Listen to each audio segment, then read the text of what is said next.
Call the meeting to order. The agenda, any additions or deletions? Tara Lynn? So I don't have anything, but I believe, Mr. Chairman, you do under closed session. Yep. 12.6 Code of Conduct. Anybody else? Not seeing any. Oh.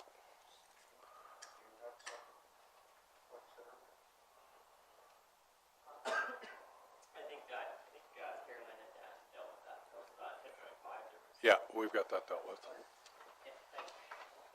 I need some. Richard's making the motion So, for the Mr. Chairman, just the letter was sent to council, so it would be appropriate that it's put on the docket, and then the recommendation would be to accept his information. Yeah, when we get to it. No, no problem. Richard's moving the agenda. Vote.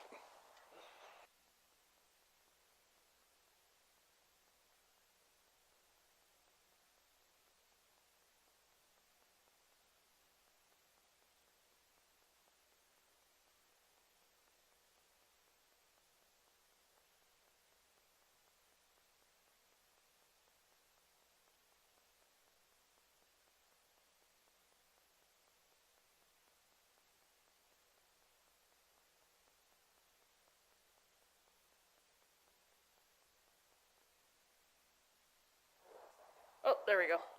Awesome. Perfect. Mr. Chairman and Council, Administration would like to recommend that the March 1st Council minutes, there was a motion that was missed, and it was moved by Councillor Kirby-White that Council direct Administration to send a letter to the ICF Committee to commence amendments to the Tri-Area Intermunicipal Plan that considers current growth projections as well as the regional growth and development strategy that works well for Cypress, the city, and the town of Red Cliff. So we'd like to add that to the March 1st minutes, please. Okay, was there a number with that or just that motion? Just that motion. I don't have Okay. a. No. Once that's amended, then there'll be a resolution number to go with. Okay, anything else? Yep, we Yep. need to move it. Yeah, move the minutes amended as presented. Okay, any other questions on it? Not seeing any? Vote.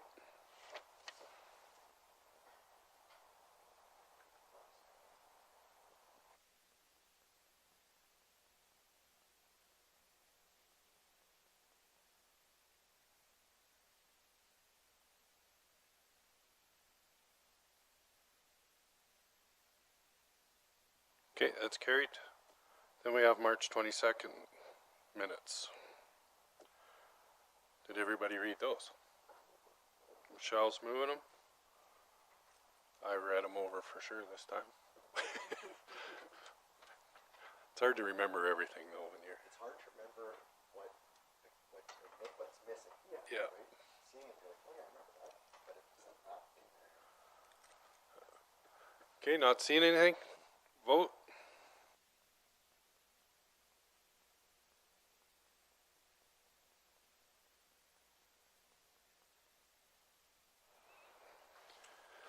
That's carried. Yep, if you need to. Take a 5-minute break.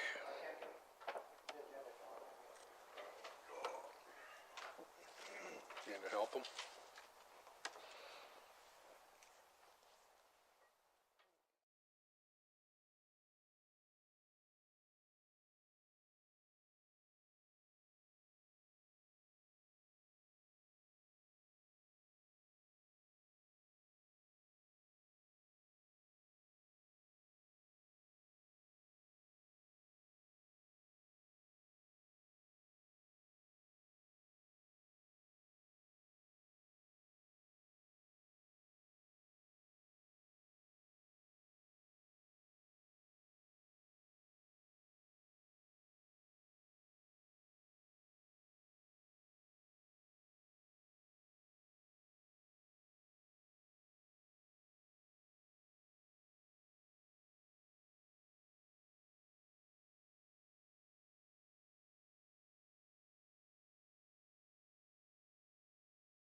back to order. We got our counselors all rigged up here, ready to go.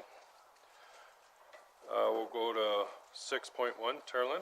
Thank you, Mr. Chairman. Bylaw 2022-08, false alarm bylaw. So at the previous council meeting, first reading was carried for bylaw 2022-08. The recommended motion is that council approve second and third readings for bylaw 2022-08. And on page 37 and to follow is background information on the false alarm bylaw. Okay, thank you. Lloyd's moving second. Any questions on it? Richard? Oh, there you go. On the way here today, I was listening to the Nesnet News, and they talked about the huge amount of fire alarms, or, well, not necessarily fire alarms, but alarms, house alarms, and everything else that went off. So when there's an emergency, or when there's a bad situation like this out there, this wouldn't apply, would it? Okay. I just wanted to confirm in my Dustin? Or Jeffrey?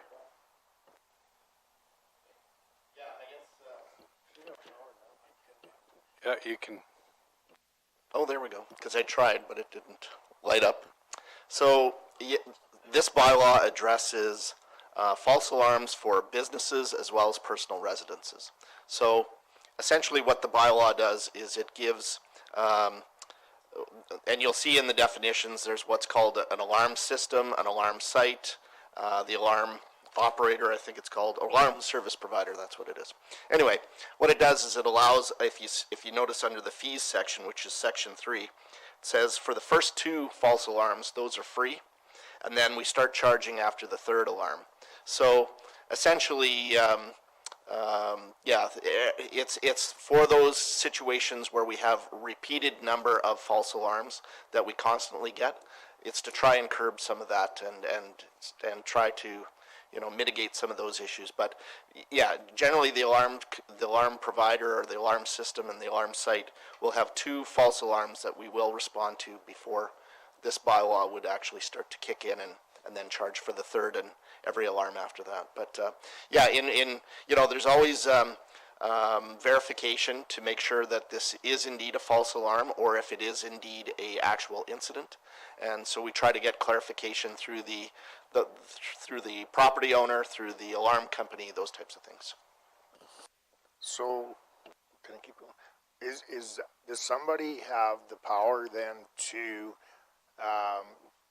use their discretion? Like, say we have another power outage tomorrow or the next day, or numerous ones. Does the CAO have the power to say, okay, we could have 5 or 6, right? Incident, okay?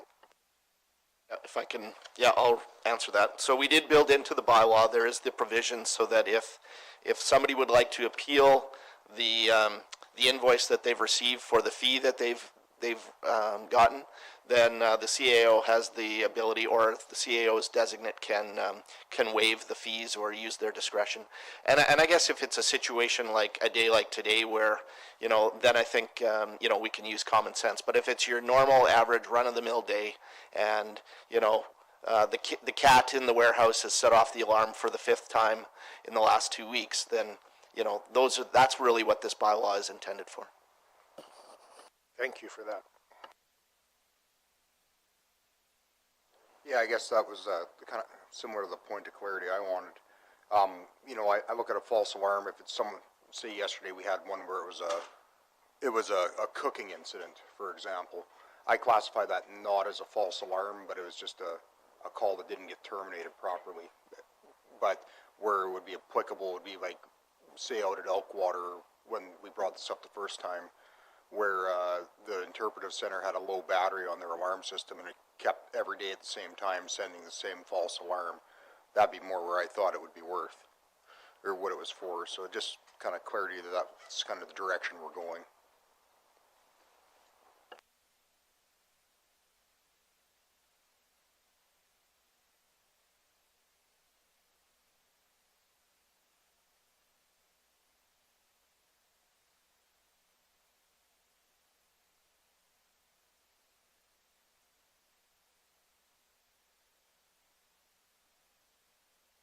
Thanks. Okay, Keith. Just a question to ask, like, when we have a compressor with a alarm system on it that's remote, how do we determine whether that's a false alarm before we actually call all the fire department members to run out there and check it out? Yeah, go ahead. Oh, hold on. Mine's frozen. Okay. I'm good to go.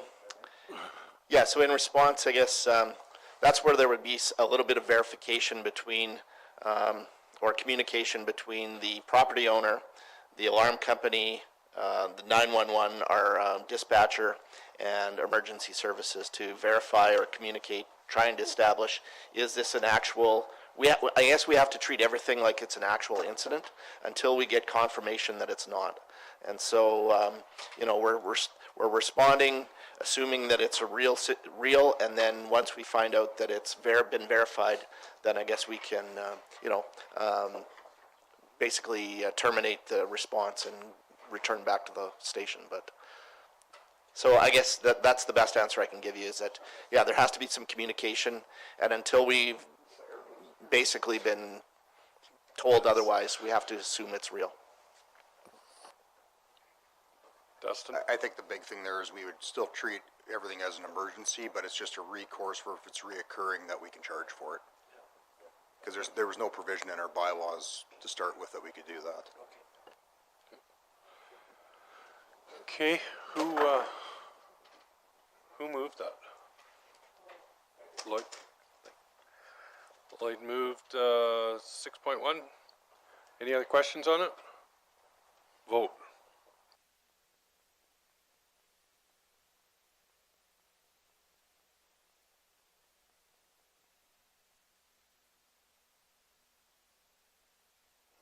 Okay, that's carried. 7.1. Oh, sorry. Dustin's moving third. Vote.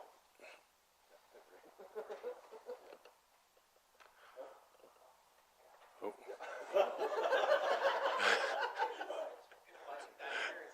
Giving him a hard time. Okay, vote.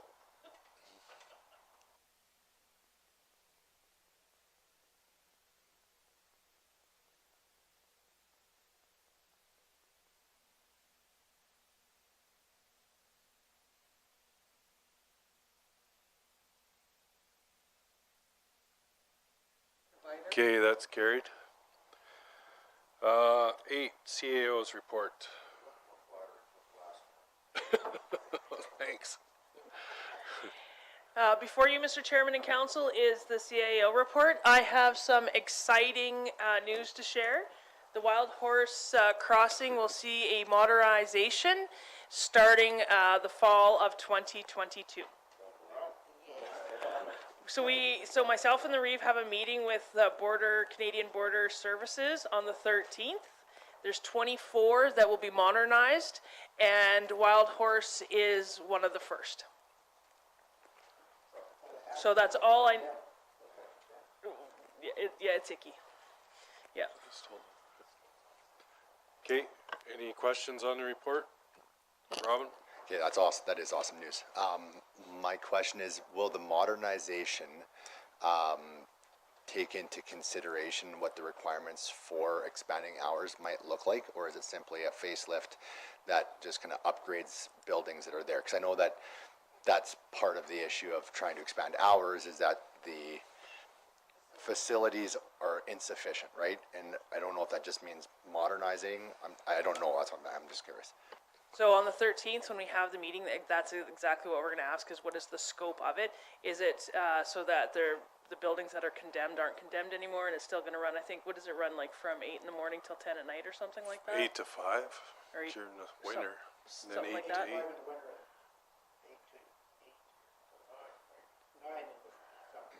Yeah, so that'll be one of the clarifications that we're going to ask. And if you have any other questions, that you think of, just send them to me and we'll ask on the 13th. But it's very exciting, very exciting. So once we find out about that, perhaps we can ask AT to if they're going to modernize to what scope. Maybe AT can look at 41 South a little harder again, perhaps. So the modernization would be happening through federal means, correct? Is that through public safety? Border, so my contact so far is through Border, is through Canadian Border Services. Border services. Okay. Yeah, that's awesome. Okay, thanks.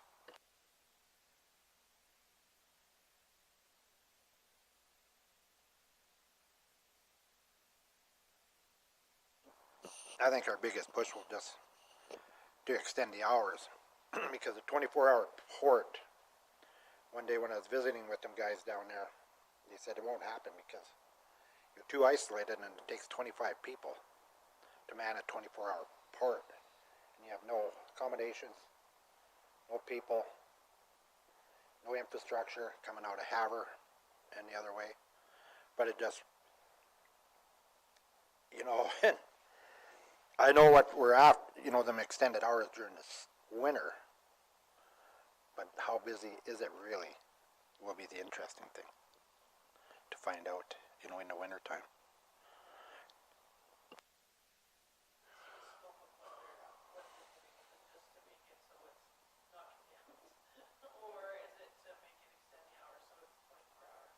Well, I don't think some of them guys were refusing to work down there. Because it was, yeah, he was telling me, it's bad. Yeah, everything's mouse infested and it's bad, yeah. Yeah, it'll make more move in. Give them amazing accommodations. Any other questions on the CAO report? Not seeing any? Dustin's moving the CAO report. Vote.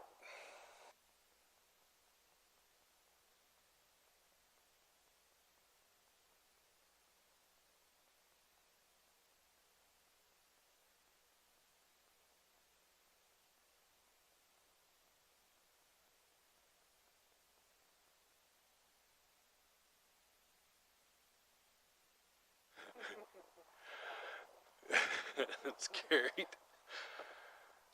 Reeve and Counselor's report. I'm just going to add to mine before we go to the next ones. I did the Mayors and Reeves last Friday.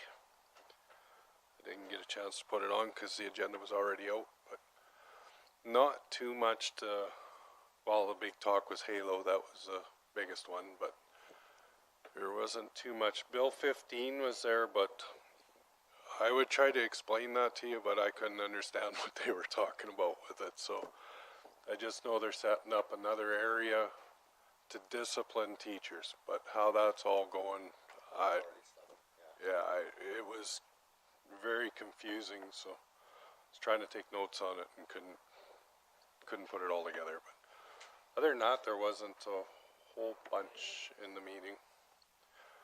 That's all I had to add to mine. Lloyd, do you want to start?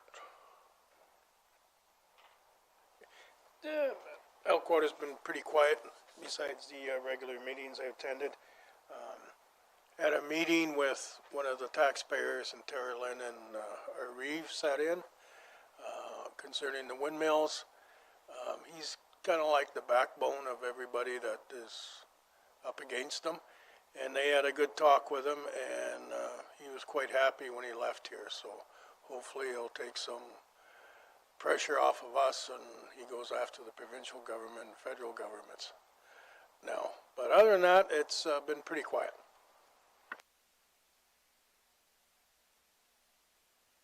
All the time, like, I'm just kind of curious to make sure that if I know that we've met with a certain individual, even just initials, could you potentially share that information, I guess? After, yeah, I suppose. That works. Okay, thank you. Yeah. Okay, March 22nd, we had our ICF strat planning meeting. Actually went really, really well, I thought. So it was good conversation, especially between us and the city of Medicine Hat, so I guess we'll leave that at that. 24th was the Milk River Watershed meeting, so we're actually just an alternate member of that board, the way it sits right now. So they have their board of directors. We're welcome to attend the meetings anytime we want, but as of right now, we're essentially just an alternate council member. So we don't have to attend them if we don't want to, but we're more than welcome at any of them we want to be part of. So on the 25th, myself and Richard met with quite a few landowners in the dip of the 120 about the creek and Township Road 120, and they brought some concerns forward with having to the speed limit on the 120, as well as that the creek project that we're working on with them. I think we'll talk more about that later. And then on the 29th, I attended the 7-Persons Hallway GM. So, and that's it.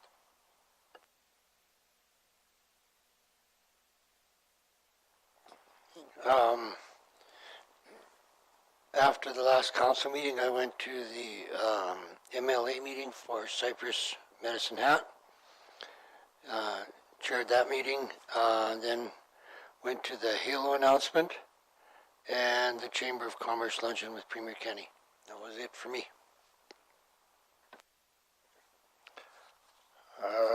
Excuse me, Wednesday, March 23rd, at Community Futures Entrecourt meeting, attended that, and then in the evening I was part of a Zoom presentation that our agricultural services put on. Lisa and Kennedy did a fine job of getting a guest speaker that showed us how to take care of trees in acreages and hamlets. Excellent job. They really, and for them to go and work an evening to do this was very good. They have another one coming up next week. No, actually Thursday night, also on trees.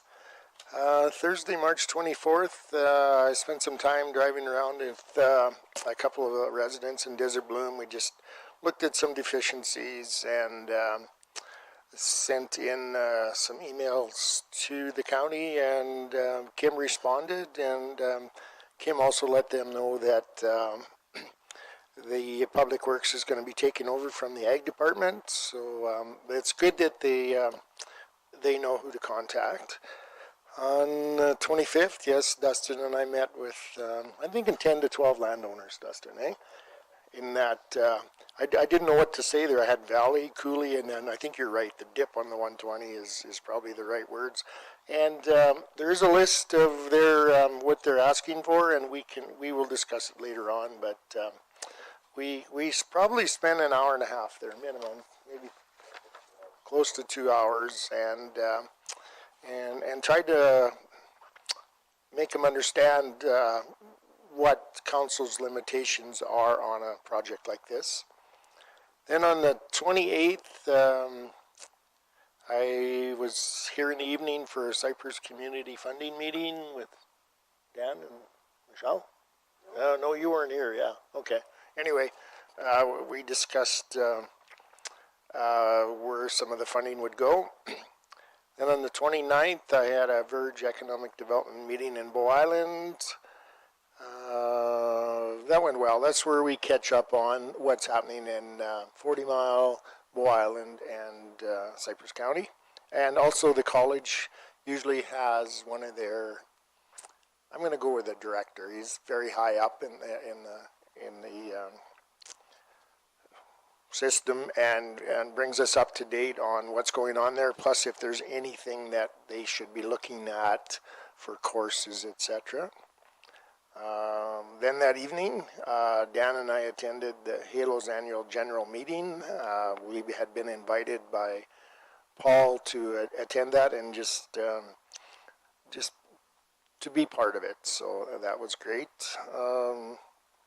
March 31st, we were all well, as many as that could make it with the Halo funding presentation, and I put down Yahoo. It was really, really good day for that, or good morning, yeah. And then on April 3rd, Sunday night, I attended the open house for the Urban Resource Center, and I think all in all it went well. We didn't know what to expect for people. Wasn't a huge amount. We had 2 or 3 people that did not understand. That's not the right word. They were opposed to what we were doing. The bulk of the people were in favor. I think that to try and please everybody is just about impossible. We were looking at, our choice was where the Lions Park is, and the Lions Club had their president there and one of their directors or from the executive, and I'm going to say Tara Lynn did a great job of that conversation, and anyway, they're on board. So, like I said, not everybody's going to be in favor, but we're just going to keep going ahead a little bit. I got some questions to answer for some of the public. Some of them wanted to us to buy an old house on the far side of the bar and tear that down, and somebody wanted to take one of the old buildings downtown and restore it. And of course, we looked at all of those proposals. All cost a lot of money, which would take away from the building itself, the new building. And we had one lady that absolutely hated the design of the new building. We go, wow, what can we do? So anyway, it was good.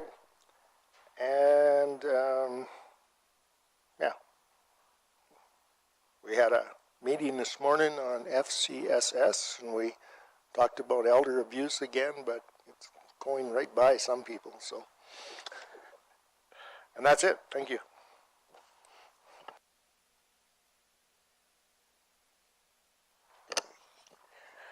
I haven't really done a whole bunch of anything. The only thing I have done is an EOEP course that I'm doing online called Municipal Corporate Planning and Finance, and it's been really interesting so far.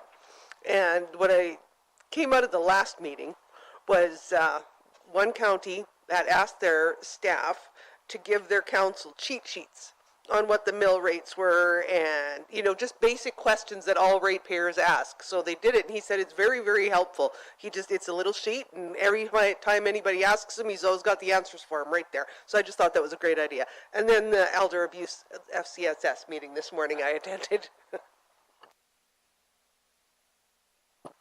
Yeah, those cheat sheets are cool. I've actually seen them used. Yeah, some municipalities will have almost like a little bifold, and they'll hand you out their business card, and then you ask them a question about their municipality, and they just go boop, and there's some of the information. So yeah, it's kind of neat. Yeah. So yeah, the last couple of weeks, you know, obviously Halo was a big day. That was exciting, and the luncheon with Premier Kenny. It was so nice to see so many people in person again. It was almost too fast because you didn't even have a chance to get around the room and talk to everybody. But no, other than that, a few phone calls here and there. Had an executive meeting with FCM, and had some good conversation with Paul, I guess, from Halo with regards to some of their helicopter needs kind of moving forward, and potentially some overlap on some federal advocacy stuff that we could do together. But beyond that, it's been a little bit quieter the last 2 weeks. So that's all. Thank you.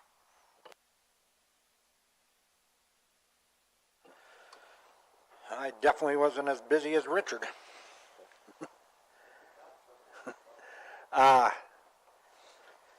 Attended the Halo announcement, which was great.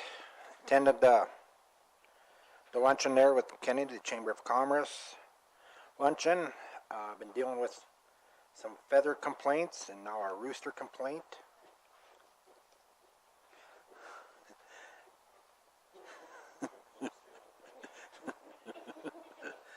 And, am now a director on Highway 320 board.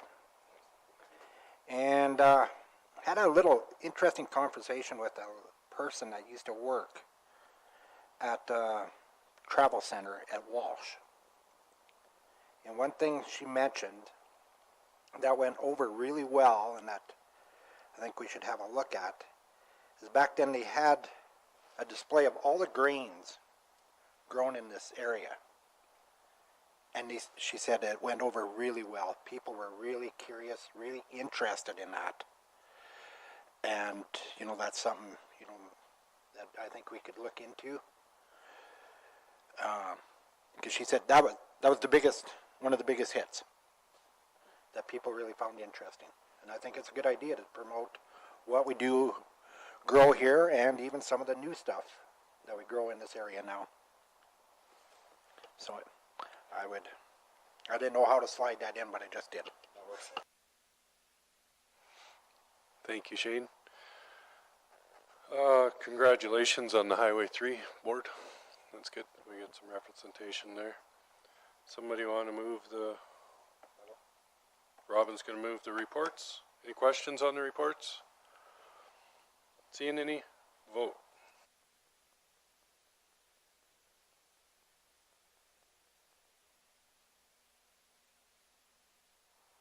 That's carried. 10.1, Tarlin. Thank you, Mr. Chairman.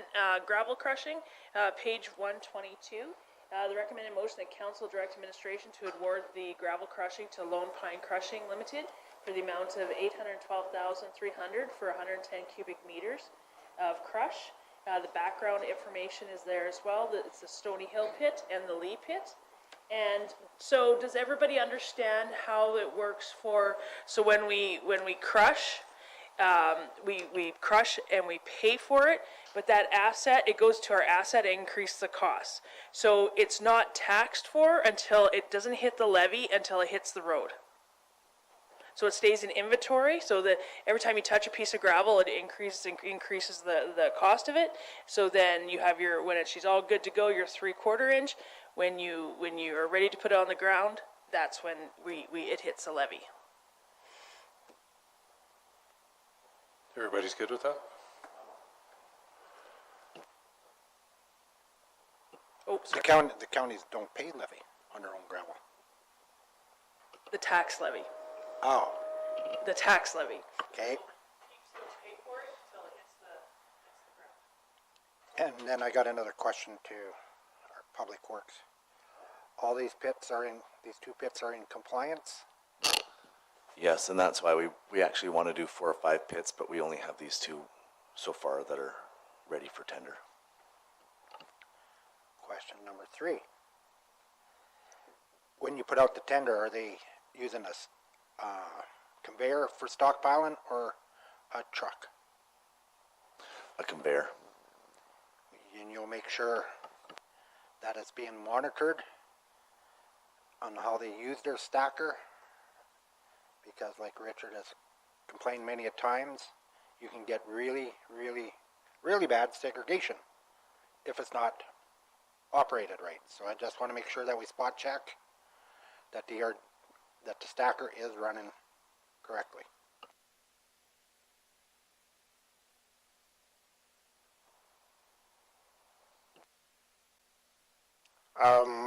I'm sure this is happening, but just because I know I'll get asked by somebody else down the road, we're not just letting them do the crushing operation is doing their own monitoring, meeting the spec, that we will have somebody out there monitoring. Yeah. Yeah, this is different in our tender. We've actually revamped our tenders that it includes monitoring us and them, and it's broken down per amount of tone and how often they have to take monitoring samples, and then we can take monitoring samples also, and then also it's a requirement of a drone prior and after, and that's how we pay is upon drone volumes. Okay, I appreciate that information, because we do get inquiries from some ratepayers, the farmers or ranchers, that in the past some of the gravel has just been crap, and they drive in their garage, you know, if it's wet, and it just makes a mess, and they're going, "This is gravel." But I think it's awesome that you've taken note of it and made the adjustments. So thank you for that. When Caroline was here, she revamped all our crushing tenders to make it a little more like Lafarge's, and then when Ken came, we revamped them to make a blend, so it's a little more like the best practice of municipal tenders also. Shane? Being around them crushers for a lot of years, can you make sure when we do our spot checking that they do not show up at the same time every day?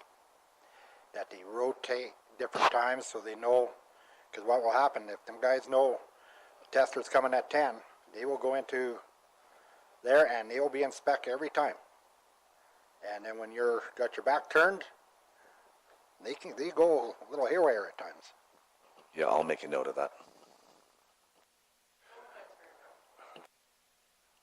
That sounded like a voice of experience there, Shane.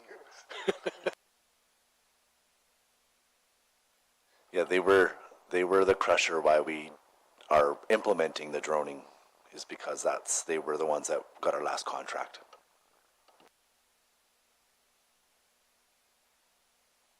Yeah, I don't think Shane was directing it towards this crusher. He was just bringing up past experience when he ran a crusher. Absolutely. I've caught lots of them subs. But the thing about us doing our own crushing, it was end product specification. So only if you were going to screw yourself, you're just screwing yourself.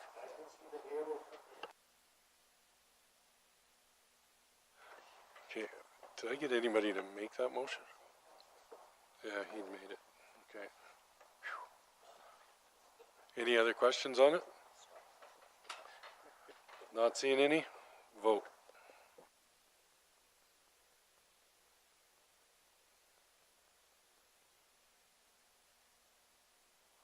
Okay, that's carried. 10.2, Tara Lynn. Thank you, Mr. Chairman. Speed limits on Township Road 120. This is a follow-up RFD from the meeting that Deputy Reeve Oster and Councillor Vossler had with our ratepayers at the dip at 120. And I believe that Councillor Vossler would like to speak to this, please. Okay, so during that meeting that Richard and I had with the residents in the dip of the 120 there, they had brought up that they would love to see the speed limit of the 120 changed to 60. So we said we would bring it forward for council to discuss it. They also had made inquiry that just the dip on the 120 be changed to 60 as well, from Range Road 63 to Range Road 62, I believe it is. Yeah. So that was we said we'd bring it up, so this is it. So.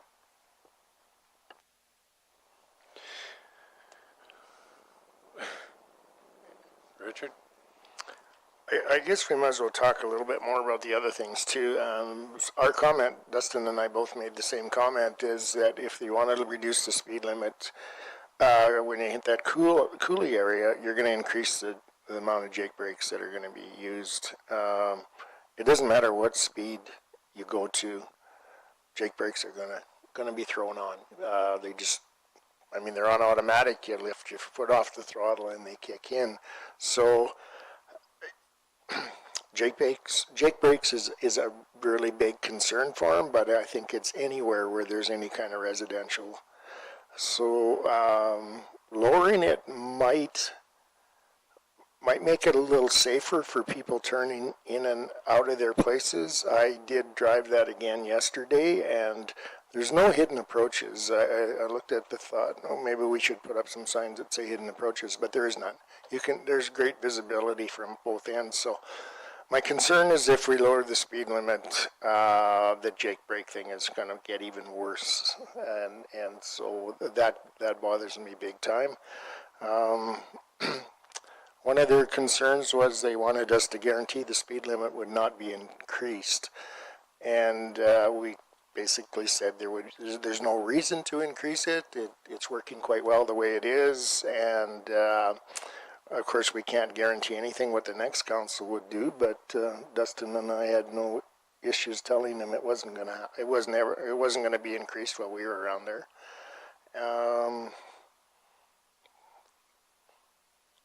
I don't know what else to tell you. It's a tough situation when you get residents building that close to a busy road, and it's not going to get any better. somebody had suggested a toll road, so that would send them off, they would avoid that road and go through the Medicine Hat, and we said, well, we can't just slap a toll road on whenever we want. Another request was to extend Boundary Road through the dip and send traffic that way, and we explained that that is city's road, not ours, and most of them didn't know that, so that was one of the questions we could answer.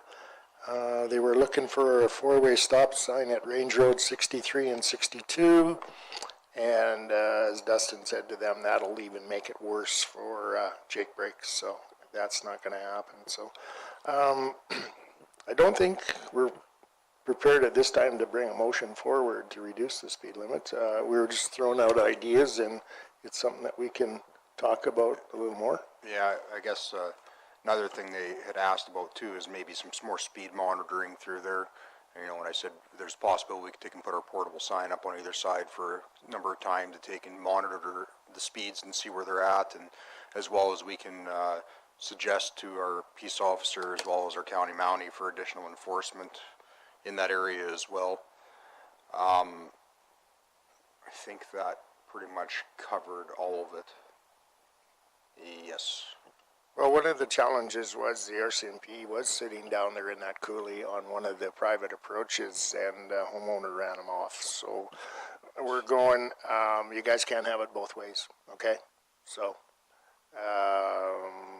There's a fair amount of discontent down there, and everybody looks at it a little bit differently from side to side, and some people think that the road shouldn't have been through there in the first place, and I said, well, it's 25 years ago. Well, and the comment was made, well, you guys just redid it. Well, I said, we have to keep up our infrastructure, otherwise it deteriorates to nothing, and it was an interesting meeting, to say the least, but, you know, I think some of the things the direction we should go is maybe some more speed monitoring, and like I said, maybe make use of our portable speed sign on either side of that coulee for a couple weeks, and just maybe give us some numbers for reference, and then we can actually see where we're at, or even in the bottom of the coulee as well. Jeffrey? Oh, thank you. My comment here is related, and that is a week ago I took a complaint for speeding in the hamlet of Irvine from a resident who lives along South Railway Avenue, probably just in front of the new proposed library resource center. But anyway, the point is, he was very irate because of the excessive speed that this person was going. So as the person who oversees enforcement, you know, I think this is something that, again, needs to be raised with the RCMP when they come in with their delegation. The difficulty, of course, is that you can't be everywhere all the time, and this is what I explained to that other individual was, of course, we have a large geographic area that we have to cover off. But I think I agree with what Dustin is saying, which is having the speed sign out at least shows that you're making an effort to try to at least monitor, and it looks like, you know, the council cares and that they're making, you know, doing something to try and, you know, at least gather information, right? And so you know, that was something that, you know, if at all possible, to continue to do, yeah. Okay, Robin? I guess my question's for Richard and Dustin. Did you get the sense that it was a safety concern or a noise concern that they were having? Or just kind of a mixed bag? I guess both. They were concerned for their safety and their kids riding their motorcycles and things like that, but also concerned with their egress and on and off of the highway. And in some way or shape I can see it, and would signage fix that? I doubt it. And it's the same with the Jake brake signs. They wanted bigger Jake brake signs. I said you should probably take the Jake brake signs down if you want to see an improvement, because just knowing truckers like myself, for example, when there's one of those signs, you tend to do the opposite of what it says. And it's not just me. There's lots of people like that, right? So I think our biggest or best way to go right now is like what Jeffrey had just stated. Let's maybe let's show that we're doing a little research into it and then go from there.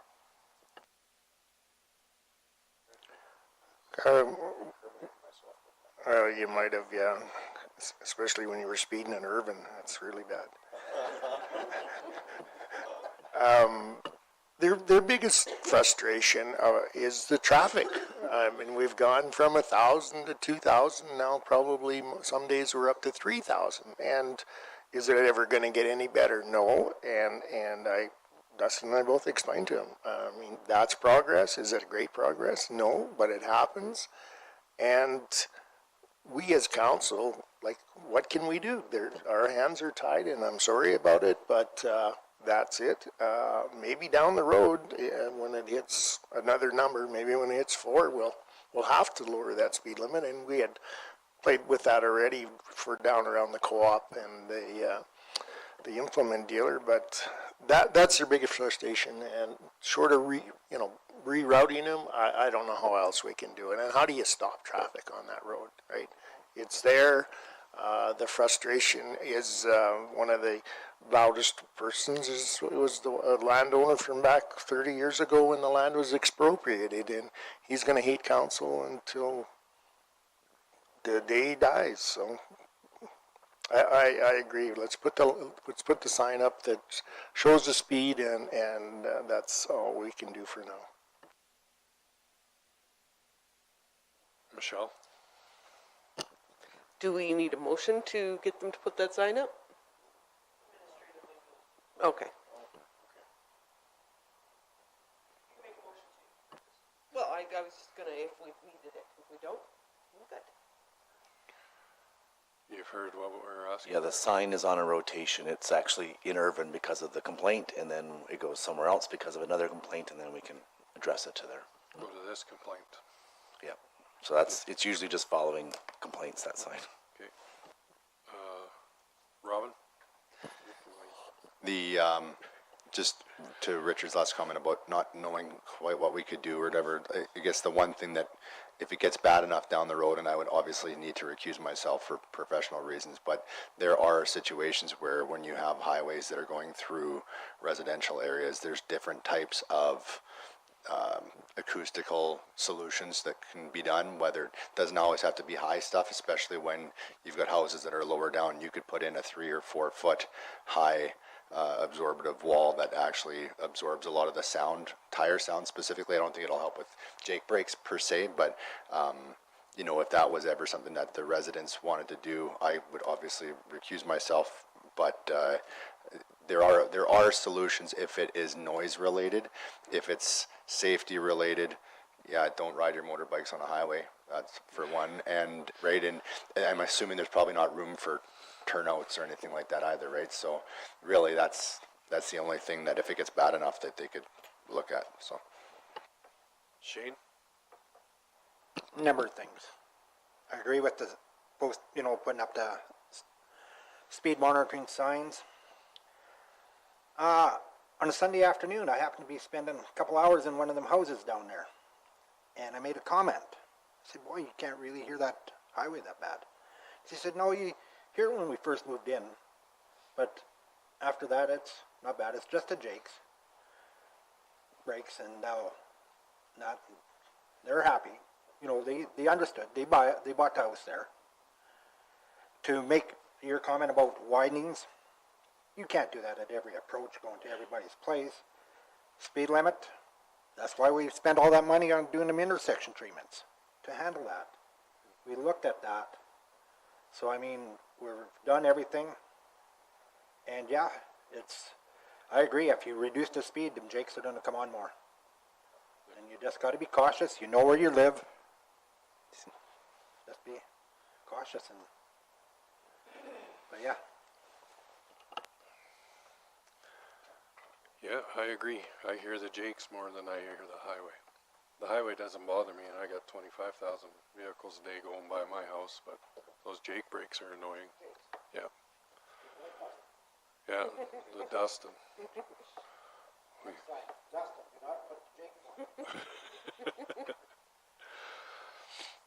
Okay, so receive for information.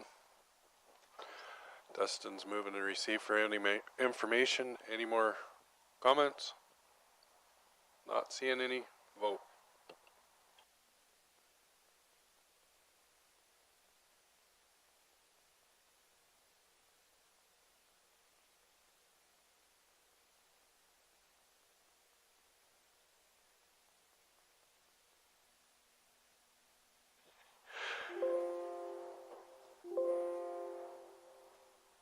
That's okay. That's carried. Can't see that clock with a glare on it. 10.3, Terlin. Thank you, Mr. Chairman. Fire Guardian appointments, on page 125 is the background.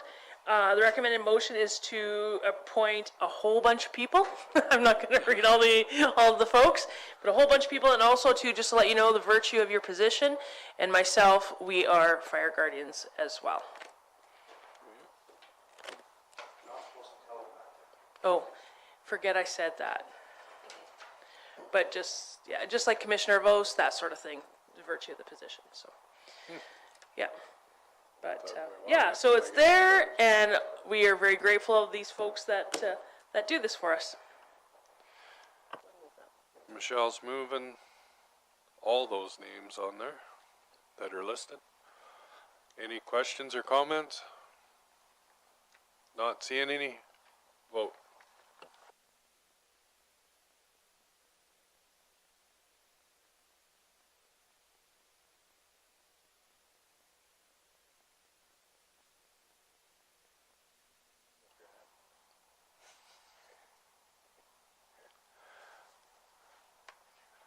Okay, that's carried. So we're going to take a break, 5-minute break.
got it online, I don't need it.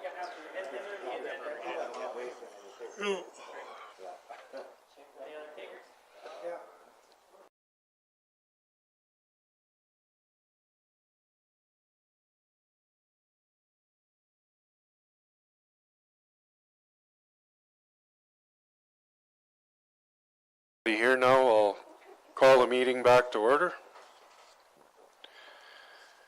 Now we're on the auditor's report that was scheduled for 11 o'clock. The floor is yours. Thank you very much. I appreciate the opportunity to be here today to take us through the audit.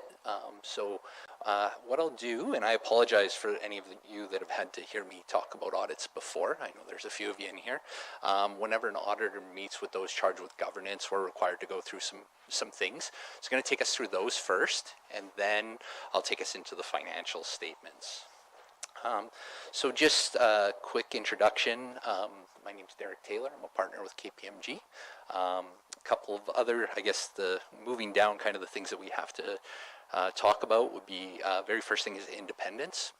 So at this point in time, I just need to reaffirm that myself, KPMG, and everybody that we had on the audit team is independent of the county. So what we do is we make sure that nobody's related to anybody in a decision-making capacity, nobody's related to anybody or has any economic interests with anybody, including the county and those types of things. This chat isn't in the statements. This is just Can I get you things to we use gotta your go through. mic a little closer? Oh. I think we got a few that are having. Sorry about that. Is that a little better? Wonderful. Not only does she not like my beard, but she also indicates that I mumble a lot, my wife, so that might be part of the problem.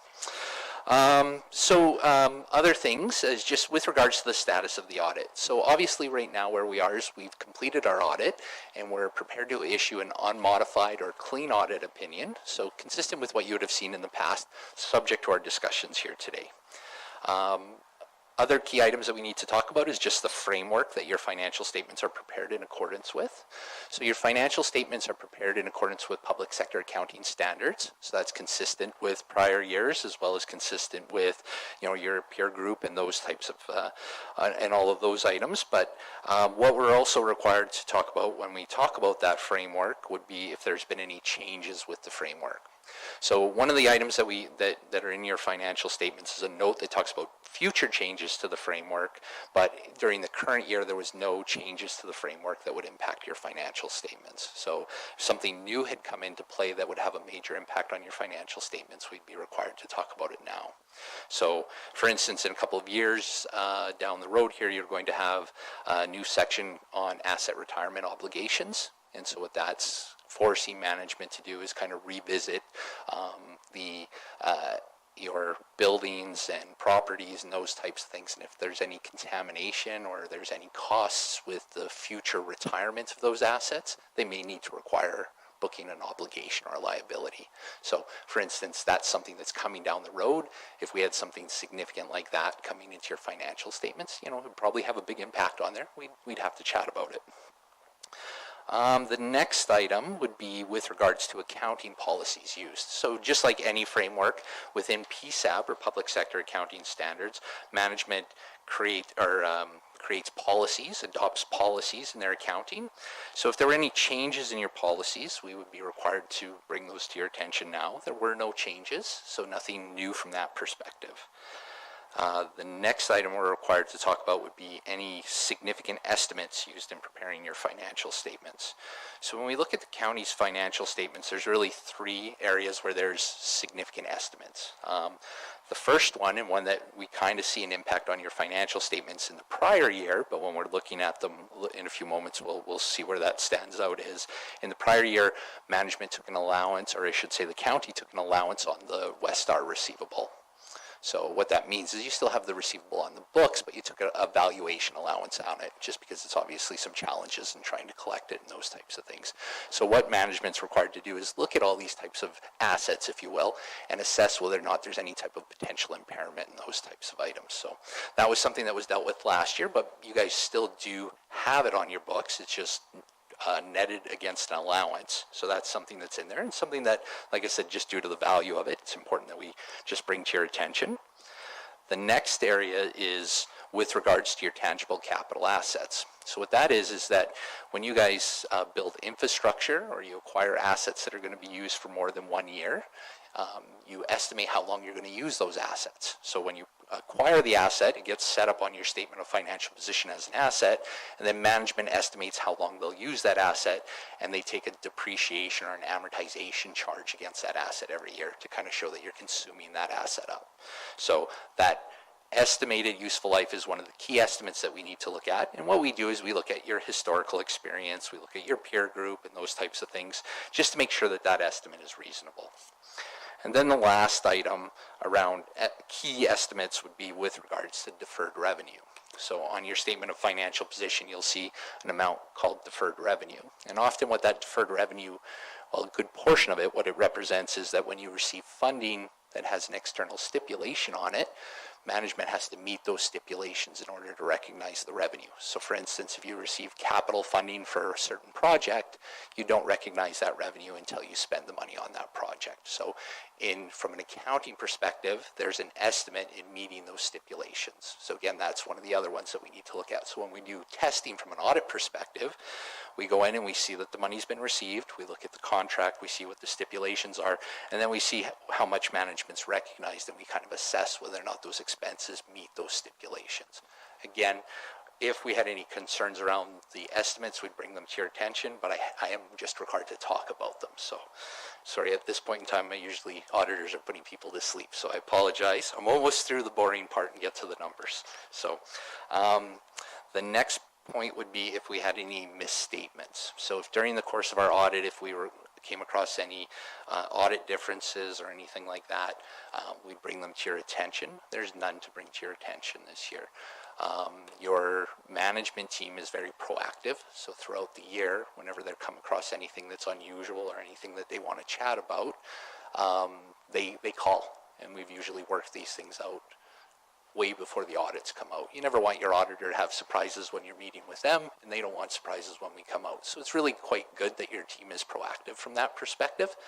Not only from an auditor's perspective, but also what it means is that when you guys look at the internal statements that you receive during the year, they're probably more accurate. You know, when we go out to deal with a lot of municipalities, if they're not having ongoing conversations with us throughout the year, and there's a bunch of adjustments at year end, it often brings into question how accurate the information is throughout the year. So one of the nice things here is that your team is very proactive from that perspective.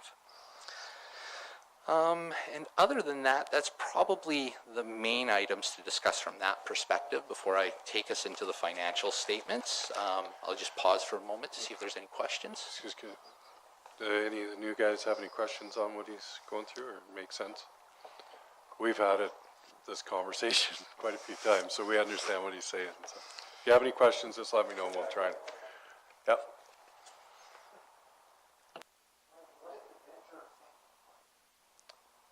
Sorry? Oh, Debenture sinking fund, what is that? so debentures would be, I'm not sure what page you might be popping around to. So the debentures are basically your loans that you're collecting against. And so that's just one of your reserve amounts that you guys have set aside for, I believe it's primarily for repayment of your long-term debt. So, sorry, I just was going to say, I'm not sure it's on your statement of financial position, but in your reserves, that's primarily what it would be for. So you guys have taken, this would be where you might borrow money in the future to fund capital projects. You're setting aside a reserve to be able to pay those back. That would be that water line we did to Urban, or Walsh, yeah. Okay, move on. So taking us into the financial statements, the first few pages are just our independent auditor's report. As I'd mentioned, it is an unmodified or clean auditor's report. The first page with numbers on it is a statement of financial position, and this is essentially a snapshot of where the county was. So I'm just going to take us through and talk about some of the areas where there's some variance. If you have any questions, please feel free to stop me. So probably the key item, or very top line item, usually catches everybody eye is the cash and cash equivalents.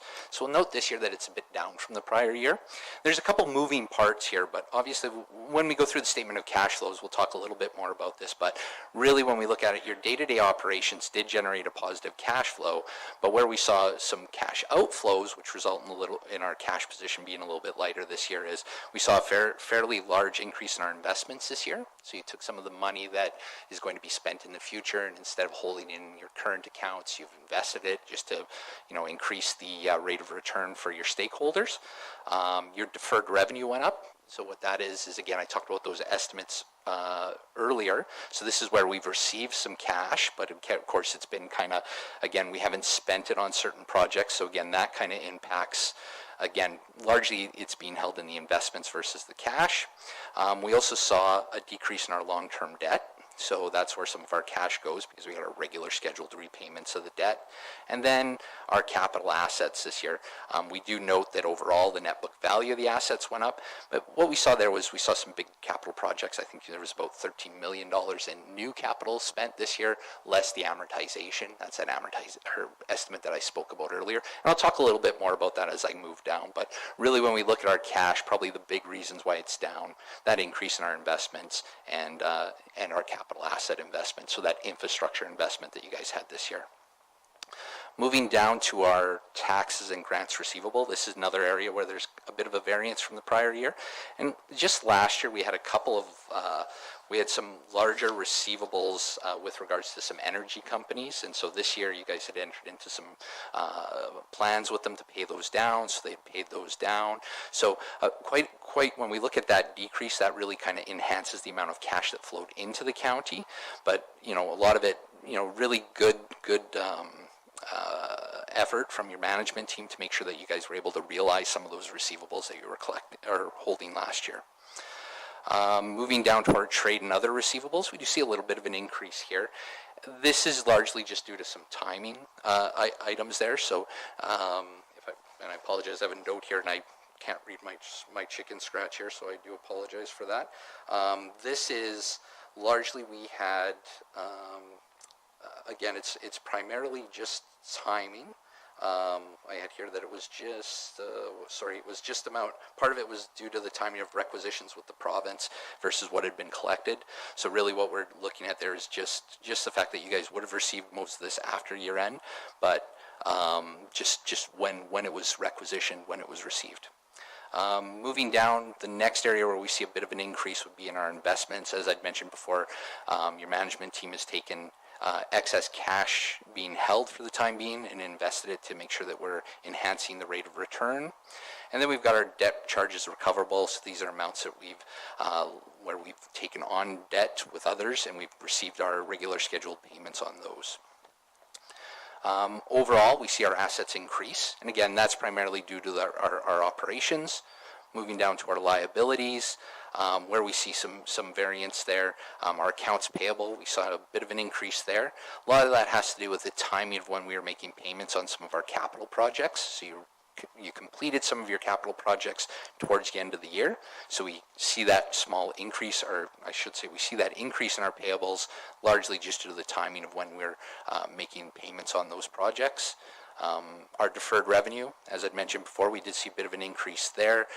This is where we've received funds, but we haven't met the stipulations attached to them. So this related to some MSI and STIP funding, largely driving that.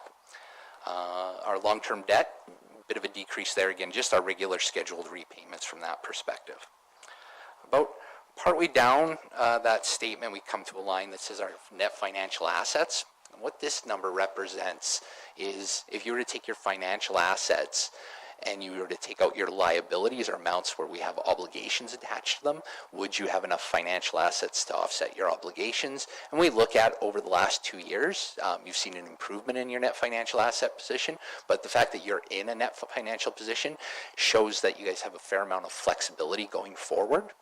If you were to look across the province, not all municipalities find themselves in a net financial asset position. So compared to a lot, you're in a bit of an envious position, if you will, because you do have that flexibility going forward. Moving down to our non-financial assets, it's really made up of three kind of items there. Your capital assets. So this represents your infrastructure and various other assets that you've purchased that get used for more than years. So that would be equipment, trucks, office stuff, all those types of items. And what happens is when you purchase them, they're set up in this area at cost. And then, as I mentioned before, there's an estimated useful life that gets amortized or brought into expenses to represent that consumption of those assets over time. The increase here is obviously just due to the fact that we had some large road projects actually this year that kind of really drove some of that. Our inventory for consumption was down a little bit this year. That a lot of times has to do with just the timing of when we're acquiring things and just the general usage. And then our prepaid expenses stayed very, very consistent with the prior year. Those end up being things like insurance and those types of things. At the very bottom, we have our accumulated surplus. And really what the accumulated surplus represents is the residual value, if you will, that the county has in all of its assets, less its obligations. So you see a bit of an increase this year, and that's going to really, what's driving that is the results of our operations, which is on our next page. So if I can have that switched over, please. So on this page, what we try to do, or what it's trying to do, is tell the story of what occurred financially throughout the year from the county's perspective. So again, similarly, if we were to kind of take us through some of the high variances, looking at net municipal taxes, we do see a bit of an increase this year. And of course, that's, if we look at it, the county's undertaking kind of that 5-year program to revisit your guys' tax plan. And so of course you're in year 1, so we did see that increase. Obviously we anticipate that we might see continuous increases in the future as we kind of go forward, but really what we're seeing there is the result of that first year. Our user fees and sales of goods stayed relatively consistent, so not a big change there. But our investment income, we do see a bit of an increase from overall in that perspective from a percentage side of things. And really why we have that is, of course, we saw that increase in the amount that we're holding in our investments, so we do see that. Other revenues, we saw a bit of an increase there. That's just a bit of a hodgepodge of things, so you have a number of things that are driving and feeding into that. Government transfers for operating, we see that number almost doubles from the prior year. And really what that pertains to is that there was about $700,000 of COVID funding received from the province this year. So we see that coming into revenue this year. Lower, or a little bit more when we get down below, you'll see some areas where we see some increases in our expenses, especially around Recreation Board and other services, and those where some of that MOST funding, if you will, get dispersed out to community groups and various things from that perspective. Overall, our total operating revenues saw a bit of an increase, going from 29 million to just over 30, or just about 31.5. Again, largely the big increase there was that increase in our net municipal taxes. Moving down to the expenses. Now, this shows our expenses by function. Later on, there's a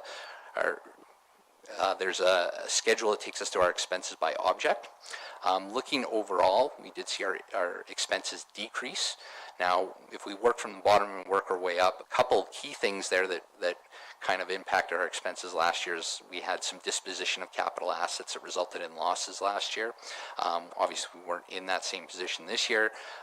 And then also, last year we had the other discounts and adjustments, and that's where that West Star allowance was taken last year. So obviously if we were to take those items out, our expenses would be very consistent with the prior year. You'd see a couple variances from line to line, but that's where we would, again, for the most part, you guys stayed very consistent with the prior year and would have been under budget.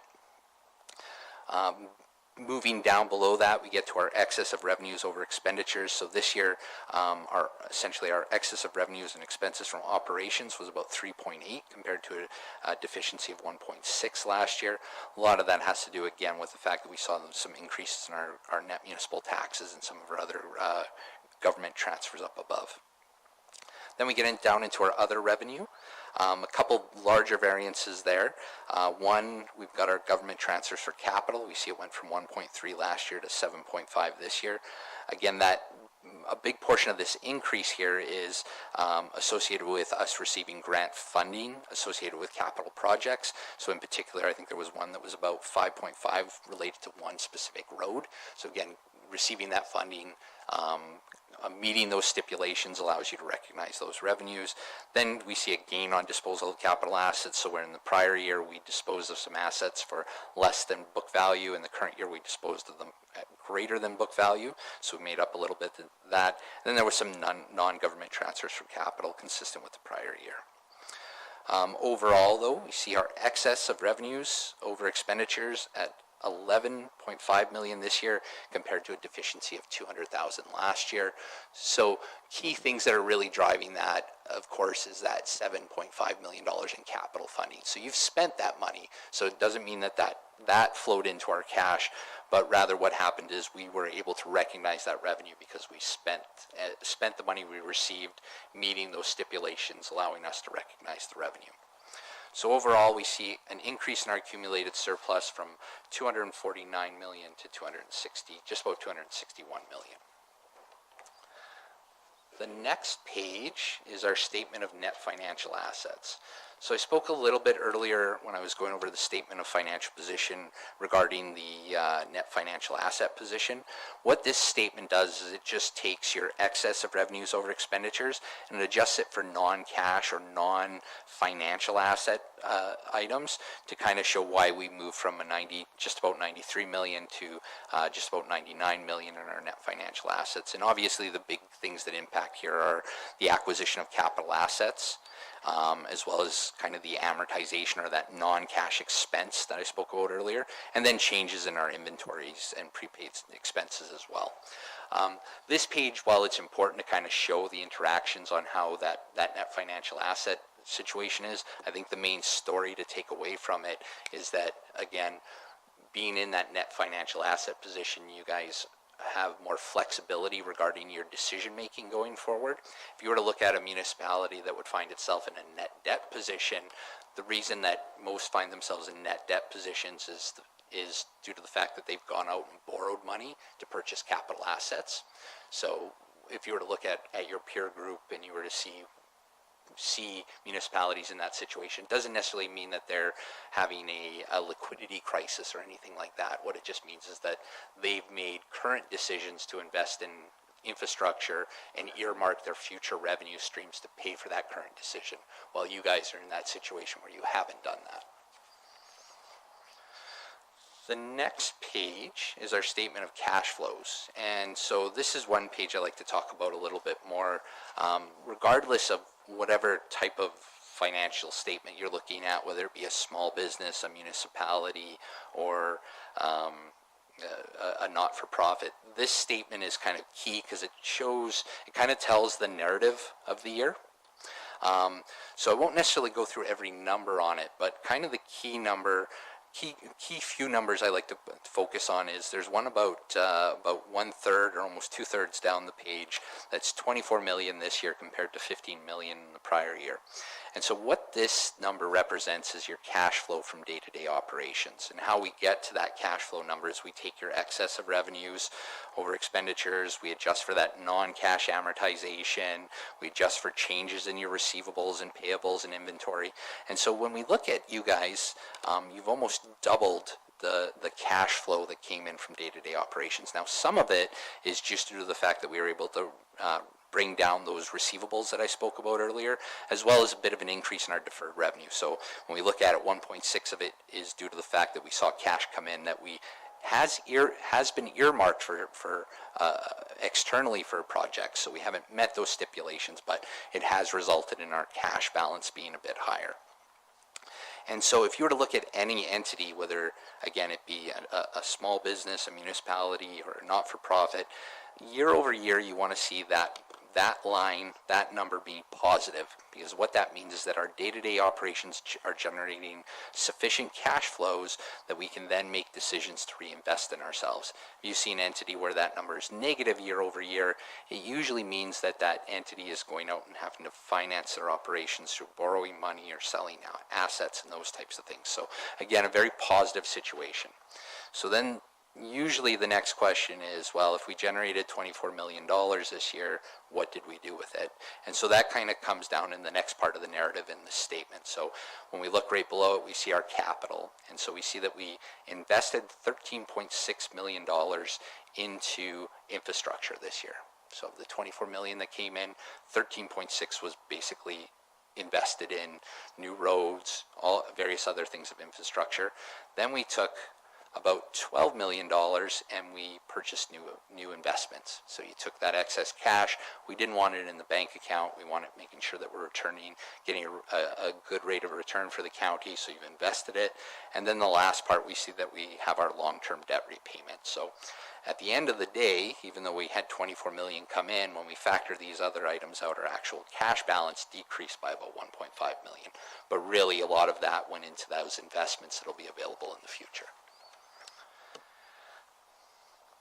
We're all still staying with me so far? Okay, perfect. Then I'll take us into the notes of the financial statements, and I promise I won't read through all of these as much as I went through in the other parts.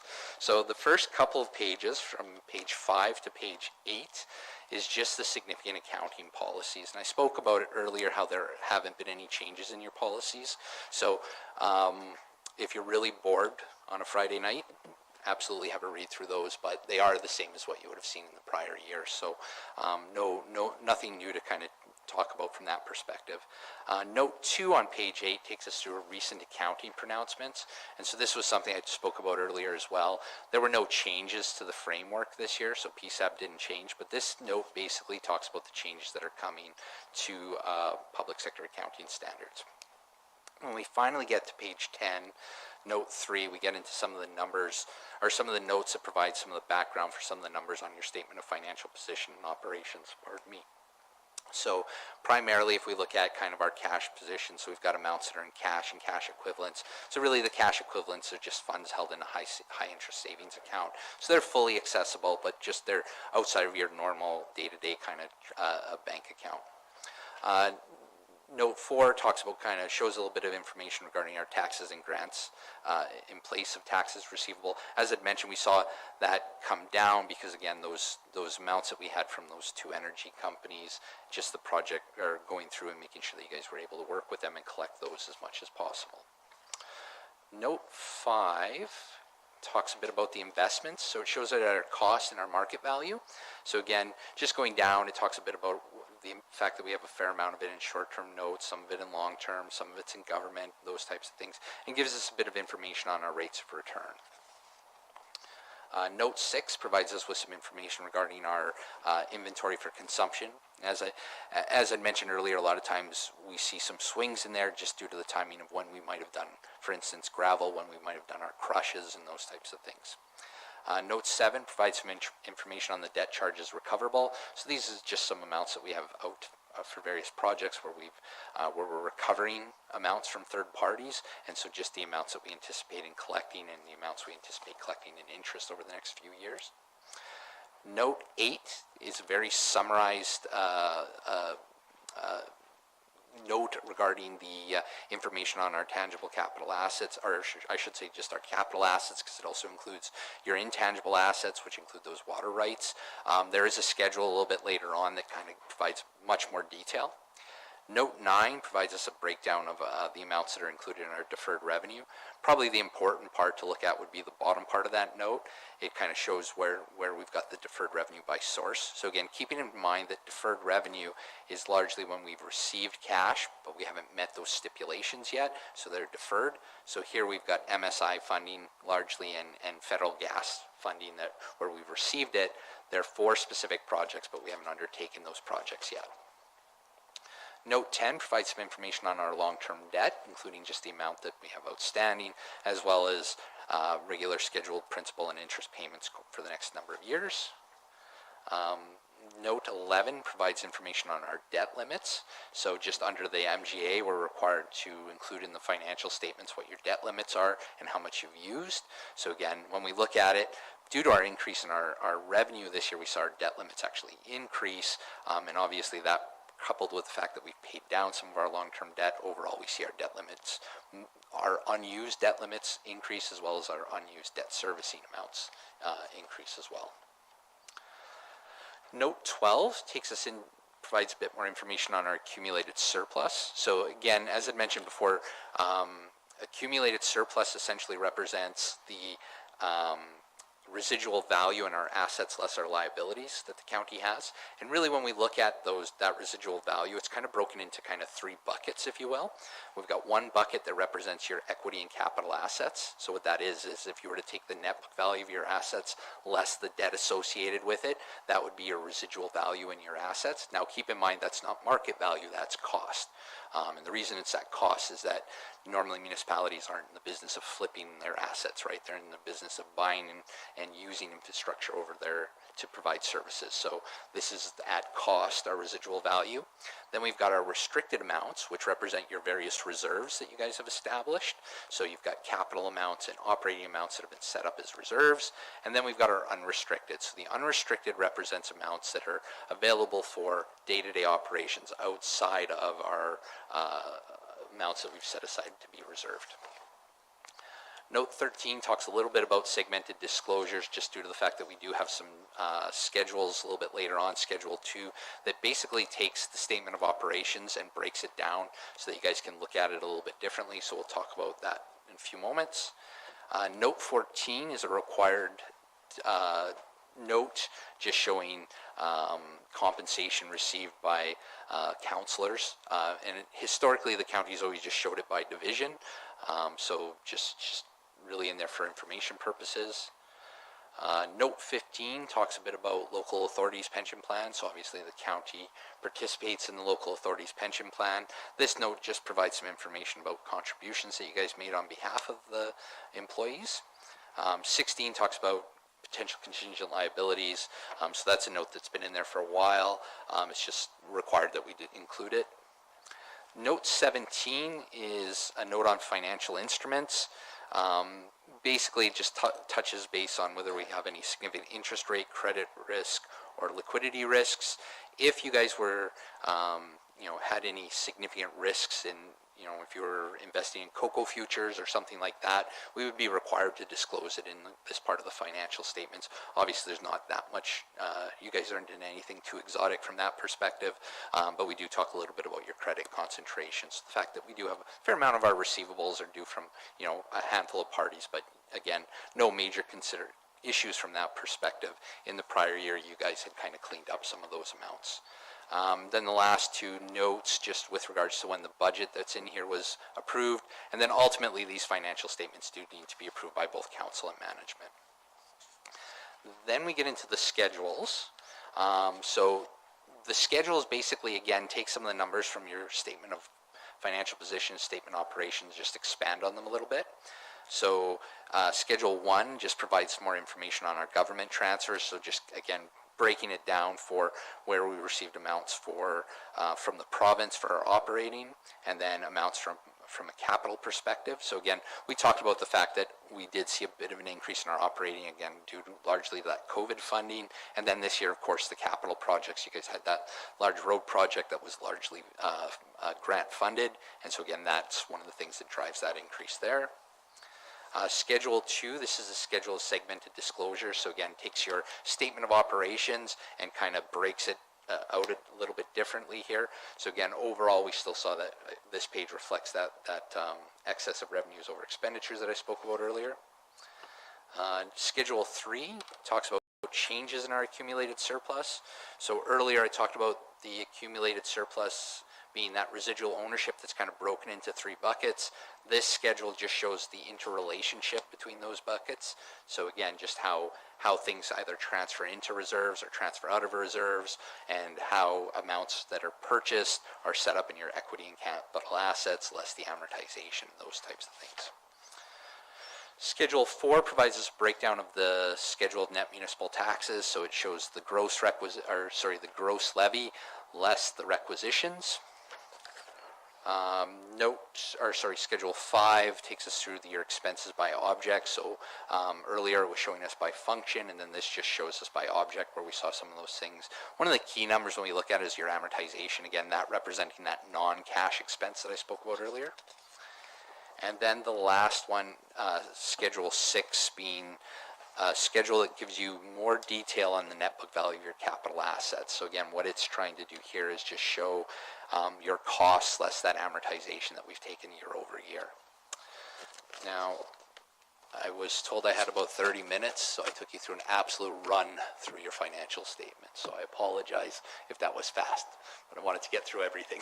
So I'm sorry. Oh, that was really good. Does anybody have any questions?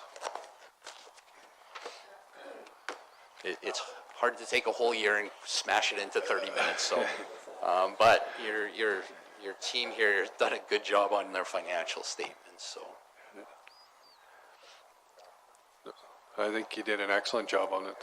oh, well, I appreciate that. Thank you. I'm not seeing any questions for you. Either that or I went too fast and nobody quite understood what I said, and I apologize if that's the case. Sorry?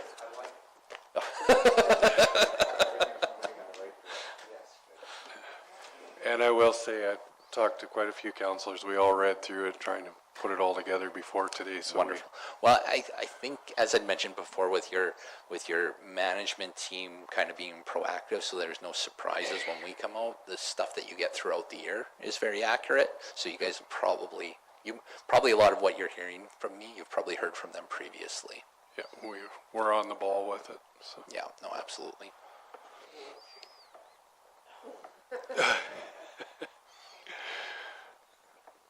Oh, does anybody have any questions? Not see any. Thank you very much. Wonderful. Thank you, guys. We will see you next year.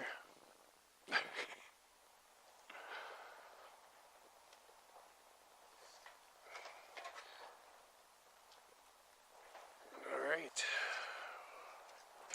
We can dive right back into 1.4. Terlin. Thank you, Mr. Chairman. 10.4, street sweeping in residential subdivisions. Before you on page 127 is the RFD for, there's a request from a ratepayer on page 129 in regards to sand in multi-lot subdivisions. And the recommended motion is that council direct administration accordingly. There is an alternative, two other alternative motions, and there is 127 and to follow is substantial background information for your consideration. And if you have any questions, I believe our Director of Public Works would be able to answer. Okay, thank you for that, Terlin. Richard? I'm gonna go with a motion that I might have to readjust the wording afterwards, but my motion would be to go from a great job to a good job when we are doing the sanding of the, what am I looking for? Cul-de-sacs slash small multi-lot subdivisions. Okay, and here's my thoughts. I think we're doing a really, really good job, and we don't have to be. We could go back to just doing the intersections, leave the rest of the piece alone, and I'm probably bringing that forward because when I drive around Medicine Hat, they don't do all the streets. They do the intersections. You'll see some of the sand dragged in a little bit, but nobody gets their full streets done unless it's a bus route slash a few other things. And I do realize that some of this stuff, there is school buses going in and out, but we're plowing them. It's not as if we're ignoring them.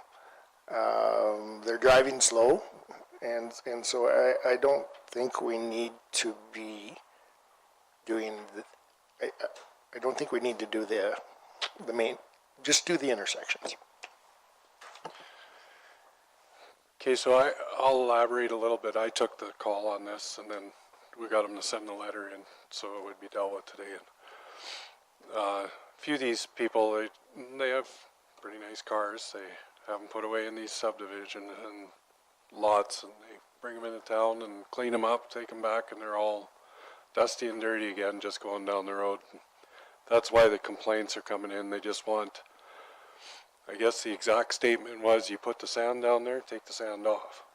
Plain and simple. Don't put the sand down, we're good with that, one way or another. Of course, obviously we have liability that we have to take care of the intersection, so I'm just giving you what the people are saying and what they phoned in about. I kind of agree, we put it down, we should be cleaning it up, but what are you gonna do? But I'm liking what Richard's motion is kind of leaning towards. Let's just do the intersection, leave the rest of it, and just snow plow it like we do, and call it good. We shouldn't have the sand everywhere. It'll be just by the highways. But I just wanted to give you insight on what the person was phoning and talking to me about. So, Michelle, and then Dustin. I too have received or talked to him about this. And it could be, like Schuler last night.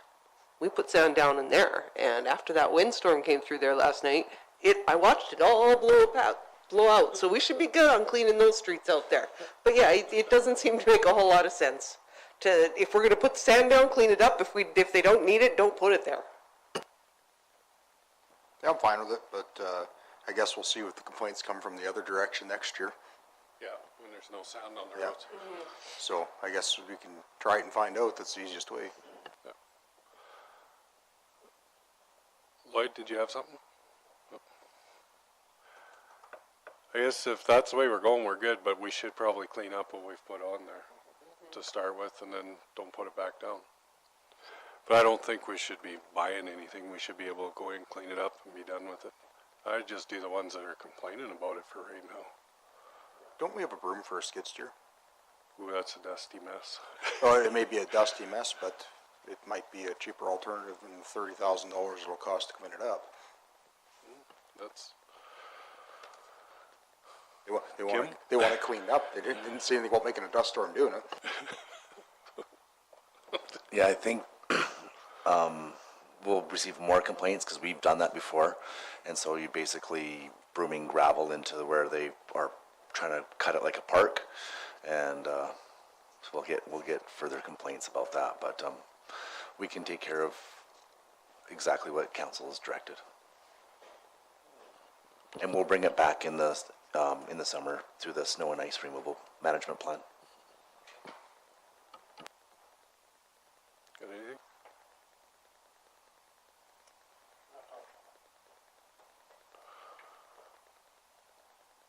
Okay, so we have a motion on the floor to just do the intersections come this fall, snow plow the cul-de-sacs, but don't put any sand down in the cul-de-sacs. Wouldn't the motion be to bring it back in the plan Kim just spoke of in summer? No, I think you need direction, right? That's why this motion works. Yeah, either or. We can, if you give this direction, we'll bring it back in the plan with that direction. Yeah. And you want to add to it to clean up what's there now on whoever's called in? That would be a separate motion, I think, for the cleanup of any area that's of a concern, because I look at the street in front of my place and it'll blow off eventually. I'm not in one of those close areas where there's no kind of breeze, but just another comment on my thoughts on intersections only. I don't feel the county's responsible to sand somebody's intersection that's turning off one of our roads into their place. That's just not a reasonable. That wouldn't be a reasonable request. We can only do so much, and you have to draw the line. And it's not sanded. When I leave my property, my property road is not sanded. So why would I expect the county to do the same? Robin? I'm thinking that there's probably different rules depending on where where your roads are and where your approaches are and where your intersections are and whether it's a school bus route and everything. Like I think about my place, and I think that there's a safety consideration that needs to be considered. And if you're not sanding, like I know that when the truck comes down near my place, they sand on the highway or on the Eagle Butte just for that portion of intersection. I think we're playing with fire potentially if we just say, well, we're going to stop, sanding in order to save some dust on some vehicles. Like if we need to clean up a little bit, I would support that, but to just stop sanding and to Richard's comment, I think there's an element, we have to balance safety here with what's practical.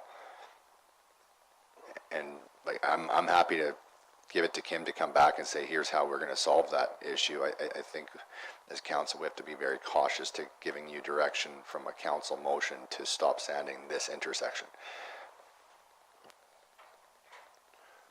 Shane? Intersection is different than an approach. It's different. You got more traffic. We cannot go and sand everybody's approach onto our road. Nobody does it. You don't do it. Intersections, that's where you got more traffic going on onto a secondary highway, onto the Eagle Butte, but it's not somebody's approach. The highways don't do it. They don't even do it. That's like doing everybody's approach going into their house in the city. Where do you draw the line? You can't. Intersections are different than private approaches. And that's, I think, I'd like staff just to look at at intersections and not approaches. Which was basically in your motion. Yep. Is there?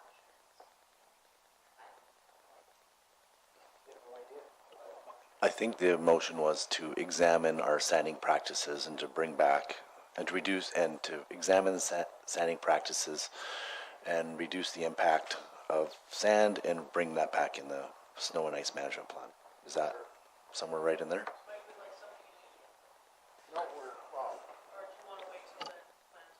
I would think we're done sanding up to it. But don't we want to clean it up? That's going to be a separate motion.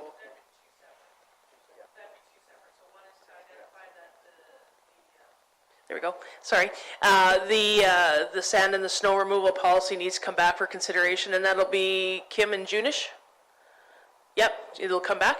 And then, so that would be a motion number one, and then motion number two would be to address the concerns with the existing sand and debris on the roads to give administration direction, because we currently do not do that, and that's out of scope of policy.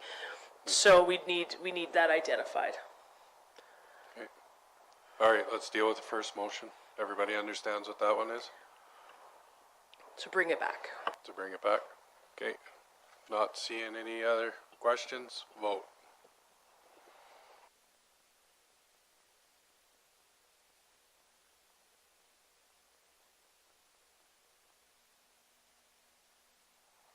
That's carried. Okay, a second motion we need. How are we gonna word that one? Because we don't need to go, if nobody's complaining about it, oh, sorry. We have complaints.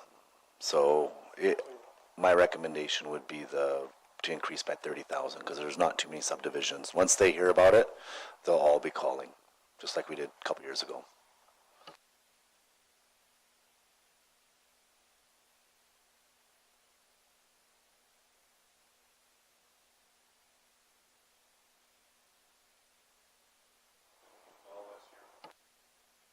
I guess the motion would be for 2022. So, because it wouldn't be a level service change moving forward, it'll only be for this year. That's correct. Because if you change the policy, that concern will be addressed.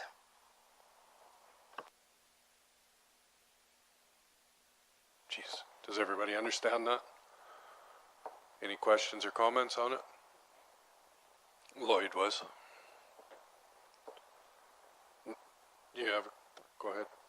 So 30,000 will cover the cost of cleaning this up for the spring? Yeah, for all of the areas that have been discussed. That's just for a street sweeper to go in and do it, contract it out. Outside of the current policy. Yeah. Okay, any other questions? Not seeing any? Vote.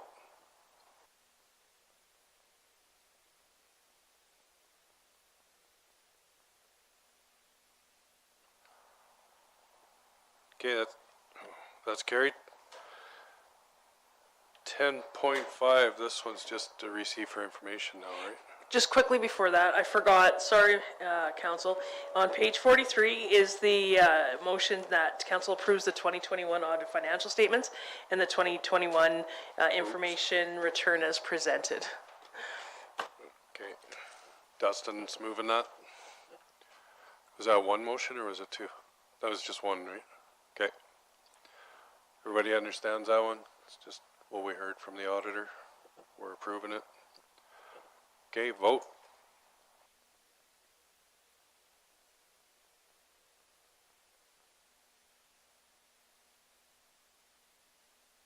Okay, that's carried. So 10.5, Terlin.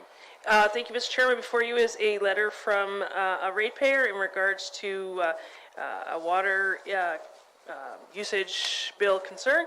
The letter was addressed to council, however, the account has been paid in full, and my recommendation would be to accept as information. There's no action needed. Okay. And also, too, there's a handout just to show the correspondence between the county team and the individuals with the concern. Okay, Michelle's moving. Receive for information. Any questions on this one? Vote.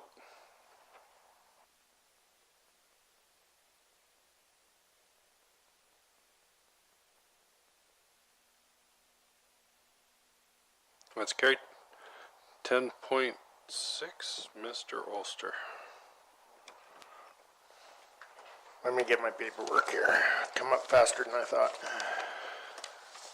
Come on, Seniors Day. That's later. Senior abuse over here, Jeffrey.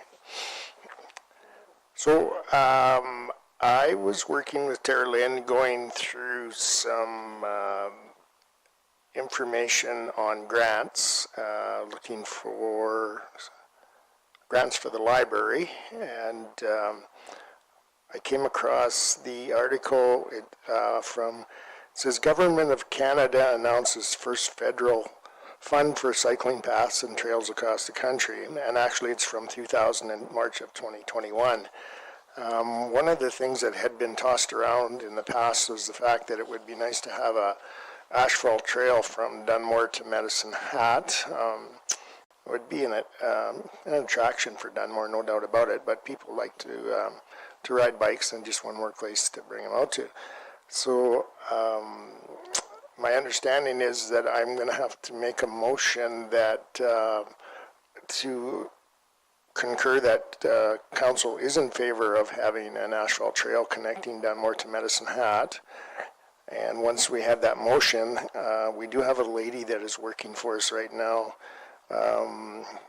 filling out grants, or at least, yes, actually, once she gets the information, she fills them out, and we need council's blessing to proceed on this so that we can actually retain her to go after this grant. The idea is not to build a trail immediately. The idea is to hire somebody to find a suitable route and design a trail, and then we would come up with a cost. So you're looking long-term here, but if there is some federal grants there, it would definitely be well spent. It would be good for us to see if it's a trail as possible, because there's some challenges, but to me it would be a great idea. So my motion is to get council's approval to have asphalt trail connecting Dunmore to Medicine. And direct administration to begin the process of getting a consultant to look at various options. Yeah, okay, I wasn't sure if you wanted two parts to that or just your, That could be all together. or all together, okay. It's just that, so just because this is a new project, so to get, administration needs council's, approval to work on projects like that. And, or to retain, consultants and that sort of thing, that's all. So everybody knows. Okay, Shane? Just so we understand the cost, because you're going up over tracks, railway tracks, and that you need to look at that. I mean, you got an overpass over to the top of the tracks and creek, bridge. You know, it's going to be big dollars. As long as taxpayers aren't on the hook for nothing. So Shane, Dan and I have talked a little bit about this, and we realize that railway tracks does create a problem, but there's also the opportunity, we would hope, to go to the west from there and follow the fence line. So you would have to do a bridge over the creek, but maybe we could buy some land or have some donated that would send us to the road, I'm going to call it the black and white, that would, then the trail would end up south of Walmart. So I just want to be able to get some, I want to know that council's okay with looking at the project, and then the funding would just be to come up with some ideas. Very little bit of money would be spent, or maybe we can even do it in-house, I don't know, to see what would, if it's possible to put a trail there. But no, I understand we can't go over the tracks, okay? Go ahead, Shane. So you're talking going west. Yes. Well, you can't put it beside the 120 because we have no room there. So then you're talking about buying land, getting land from people to put it. No, we're talking about getting some engineering looking at it. There's no discussion of land or anything. Get somebody to look at the project to see what we could do or what the options are. We're not making anything today, it's just to look at it. There's an opportunity out there for some grant funding to look into this stuff. That's what he's asking for, is to look into it. Might never happen, it might happen, there might be funding out there, we don't know. That's the whole We don't have to purpose. pay nothing for no engineering or anything right now. Not right now, it's just grant funding you're asking to open up for, to go for. Yeah, and I really, when you said the 120, it kind of threw me off. It's just that where the idea came in, it was a couple of years ago when we had a company approach us about building an RV park at that abandoned gravel pit, Shane, that you had talked about, you guys back in your early days had taken out of there. So it might be a trail that comes down on the west side of the number 1 highway all the way to that fence line, just before the railway tracks, and then head across to the west, and you'd come out on the black and white, and then you have that an ordinary flat crossing of the railway tracks, and you would put a asphalt trail from there into Walmart. So I just want to throw it out there. There's grant money there. For the Liberal government wants to spend money. I would like to see if we can accommodate them. Robin? You know, I think it's a great idea. I think just so that we're all clear, because I think that what Shane was asking, the last question with regards to the engineering and costs, I think that he's right. What we're still asking for is the ability to do a conceptual design, which could have some minor cost implications to it, and that any development or building of said pathway would require grant funding, correct? Yes. So we still are talking about potentially spending a couple $1,000 on conceptual designs. We're not going to engineer it if it's conceptual. We'll identify route 1, route 2, or route 3, and then look at design based on. That's kind of what you were asking, right, Shane? It was because there will be some cost that's a part of it. I just don't think it's going to be a $15,000 or $20,000 cost right now.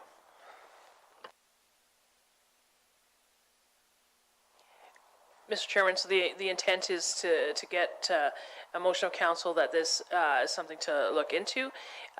Also to, before we retain the services to do a conceptual design and that sort of thing, we would do a RFP, and we would bring that back to council and you would approve those funds.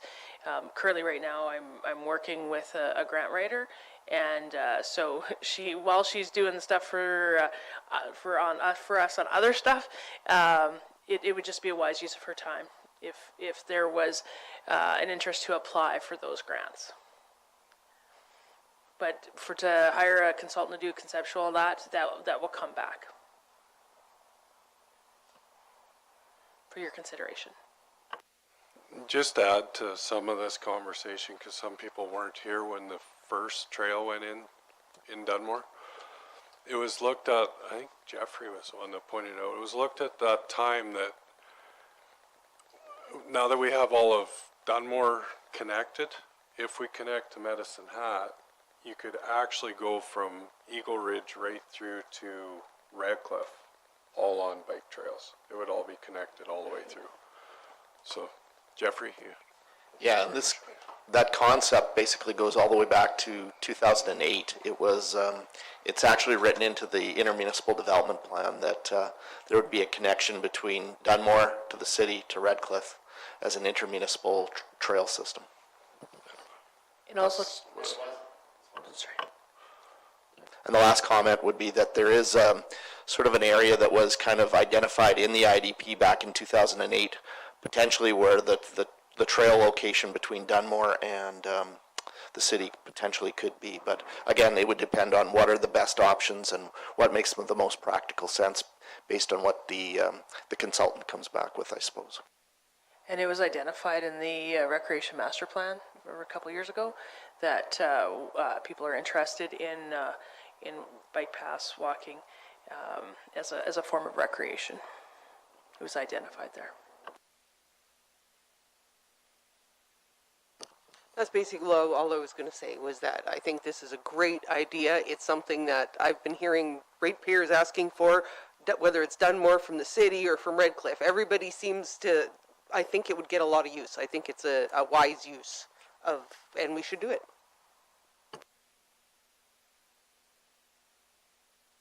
and I think we've covered your concerns, right, Shane? It's just, okay. Any other concerns or comments? Not seeing any. We know what the motion is. Do you want to read it back? Just, sorry. That council direct administration to bring back a report for consulting and a conceptual design for the Dunmore Walking Trail expansion. And to apply for grants.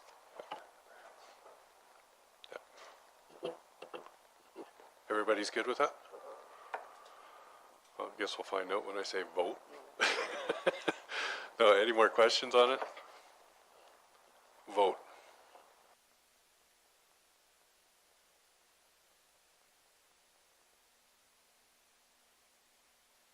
Okay, that's carried. We will have lunch and be back at 12:30, and then we'll go on camera then.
No, I don't have all day.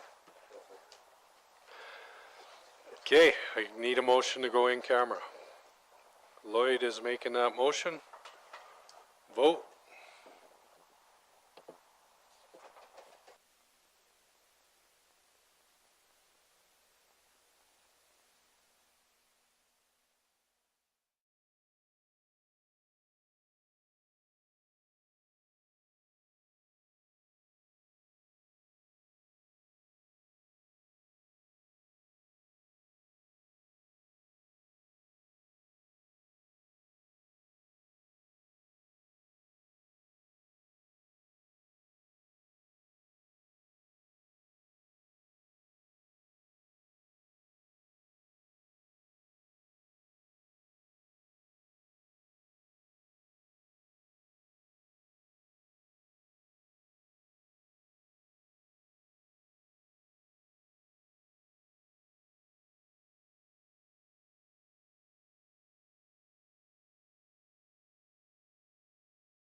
councilors that I haven't met, Mr. Wan, Mr. Brotz, and Mr. Ritz.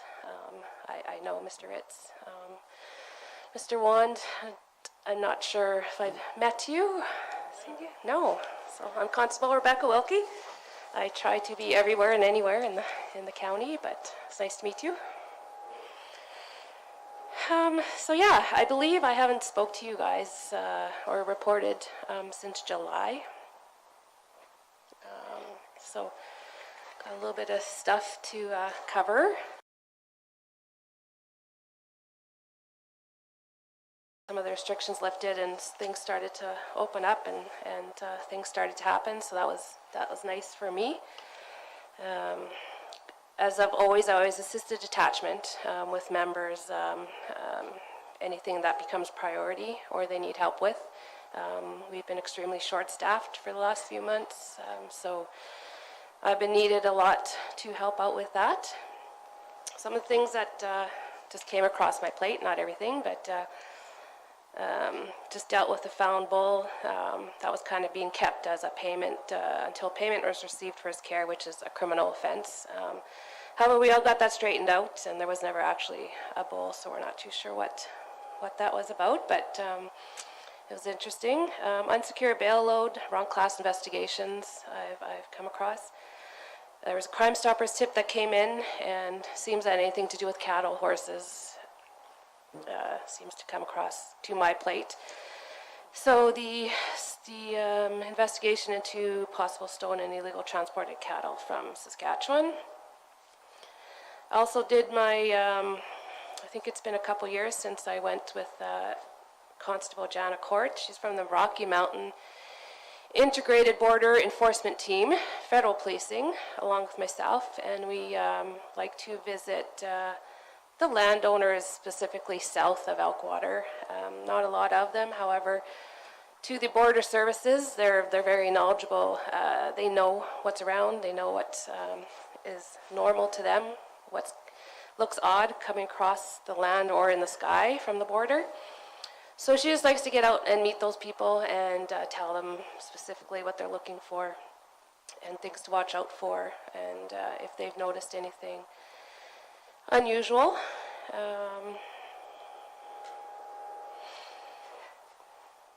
So that was good. I was a search manager for a missing little girl in Elkwater. Assisted with the sudden death South Elkwater. Helped judge the Dunmore Equestrian Little Britches Rodeo Sweetheart Competition. I usually help out with the speeches. However, I was able to help out with the horse riding part of it this time, so that was nice. I'm considered a secret judge, but I think everybody knows that I'm there judging. I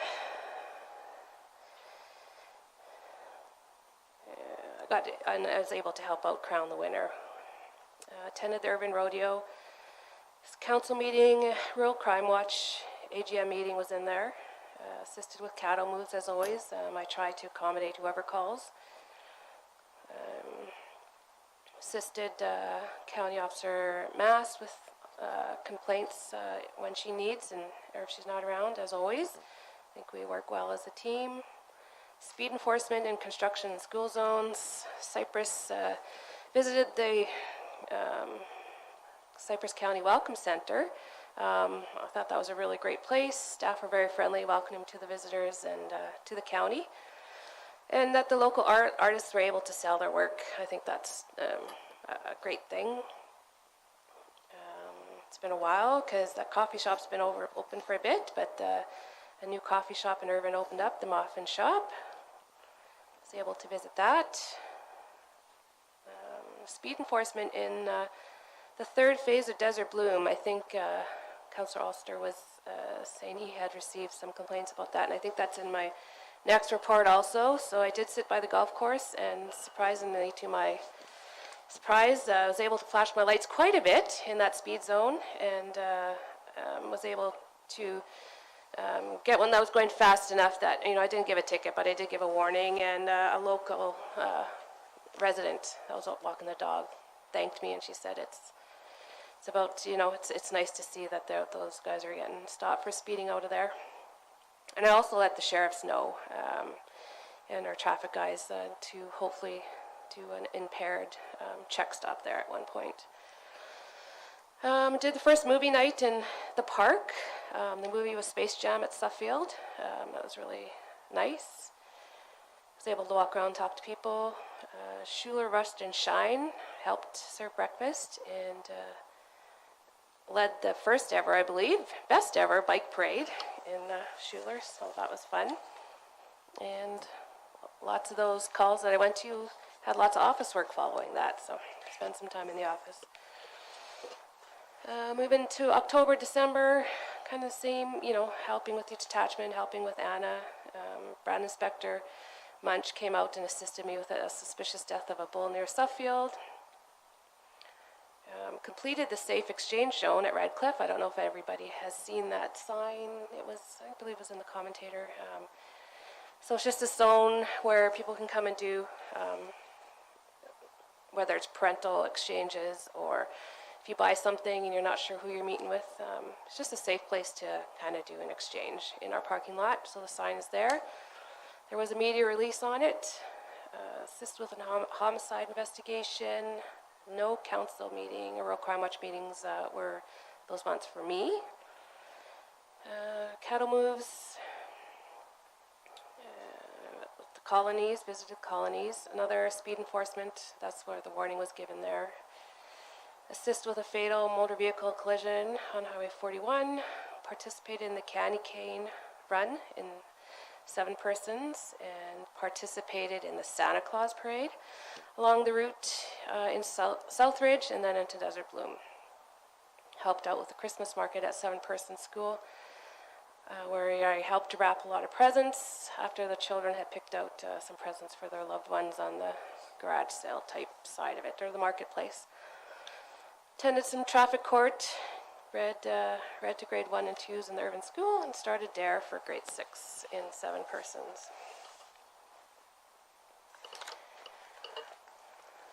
And then the check sheets there are just kind of basically self-explanatory. And you got them. The stats there kind of shows where I've been off. I know when March comes up, I was off. I've been off a lot this month, but that's not on this report. So yeah, it just shows the expectations of my travel and how many times those were patrolled, and when I'm able to get out onto the highway where I'm able to find some violations. Got some violation tickets there to add in. And yeah, so just it's been busy. It's been, like I said, it's been short staffed, but as always, I enjoy being out in the county there and just trying to be as visible as I can. That's good. I have one question for you. Sure. Do you still have scales on the truck, or are you certified for them? No, I have scales. Okay. I am not certified. I kind of asked at the beginning of my signing with you guys if you wanted me to go get trained because it was not part of the RCMP. Yeah, that's a 2-year course. So those scales are no good to you then for... No. Well, when the snow's deep. When the snow's deep. And, What, how long is that certification for that? Is that was a year for that, wasn't it? No, I don't think so. I think it's I don't think it's that long. I have to check again, but I thought it was only like a week or 2. It's just something we've been asked a few times if you could be checking on stuff, and I knew we had scales because I believe Cypress County owns those, right? Yes. But And they've just been switched from truck to truck. So, well, maybe we'll discuss that in the future and see.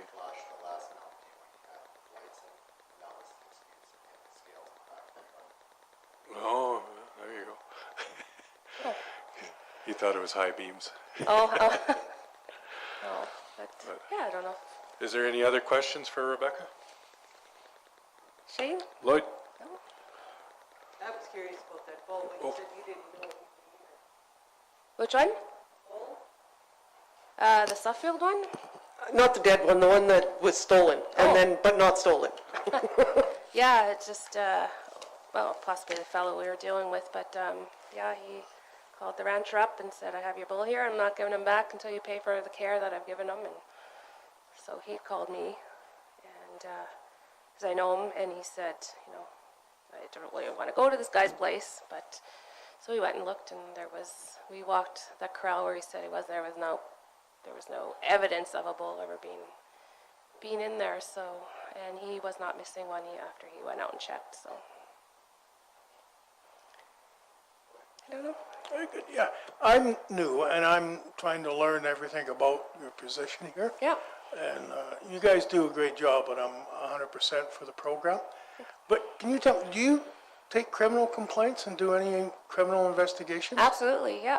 If I get an impaired driver, I take that as a criminal offense, or if I stop a vehicle and you know, possibly some stolen or a stolen vehicle or whatever, yes, I do arrest for Break-ins and all that too? Absolutely, yeah. I don't, like when calls come in, I don't take the calls. I will help if they're a priority or if they call on me.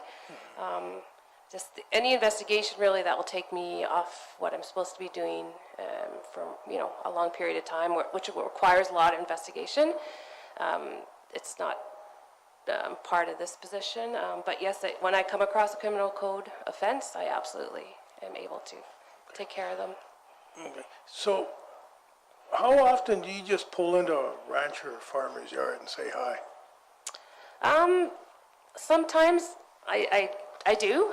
Sometimes I think, oh, that was a little bit uncomfortable, but mostly for people that I know. However, if I see somebody, you know, buy their equipment or just out on the road, I'll definitely always stop and say hi and make sure that they're supposed to be around and yeah, just slowly. I mean, getting to know kind of where everybody lives, but yeah, I don't just pull into somebody's yard because you don't really know how pro-police people are, and you know, but any whiff that I'm invited or welcome to, or yeah, always. All right. Thanks.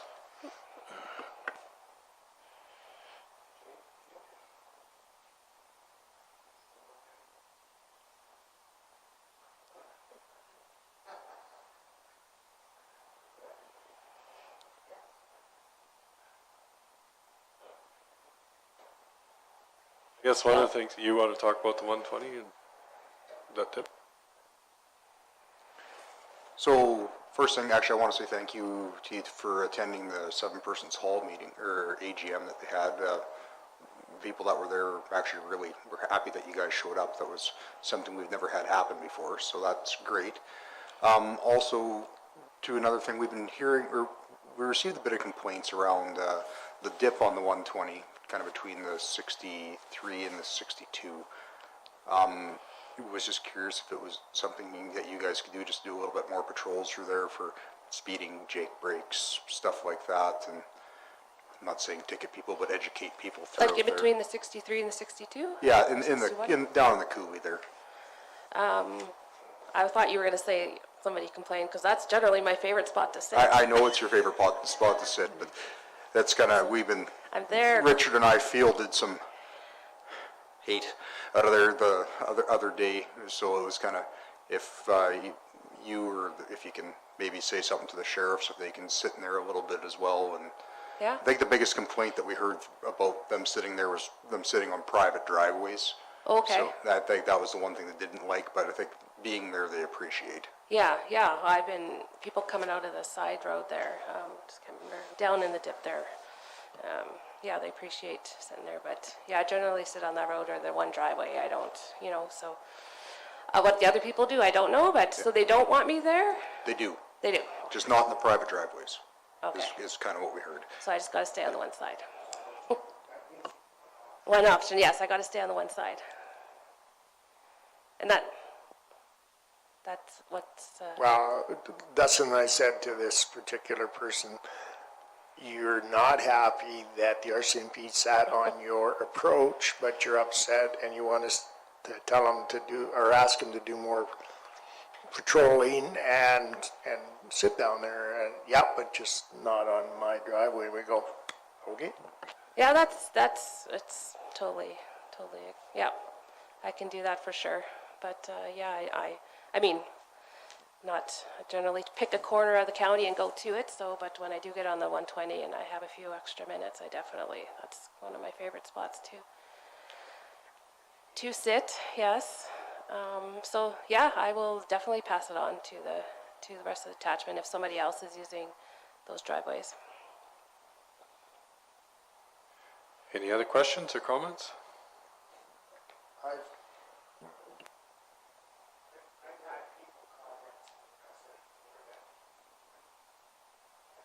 Oh, there goes, no. Okay, I did. He has me tuned out here. So anyway, I've had ratepayers say to me that they've had to behave even when they were in a hurry because they didn't ever know where Rebecca was going to show up or what area she'd be patrolling. So you are doing a great job that way. It's keeping those people on their toes as far as the speeding part anyway, so. Thank you. Thanks. Any other questions or comments? Thank you very much for coming in. Oh, you're welcome. It was nice to be back. Yeah. Look forward to the next We'll time. try and make it so it's not 6 months or a year next time. Yeah. All right. Well, I guess if there's no other questions, yeah, and no other questions or concerns, I'm happy to be doing what I'm doing out there. So if anything needs to change, please let me know. And if you can maybe find out how long that course is for us. Sure. It might be something. I'm not saying it's coming up, but it might be something that's of interest. So Yeah. just Yeah. to, For sure. we've got some characters in other places that are hauling, so you never know. Yes, very much so. We're seeing how much it's costing for some of those roads to get beat up, so Yeah. it might be time to enforce it. All right. Thanks very much. Have a great afternoon. You too, thank you. We'll take a 5-minute break and then we'll get back into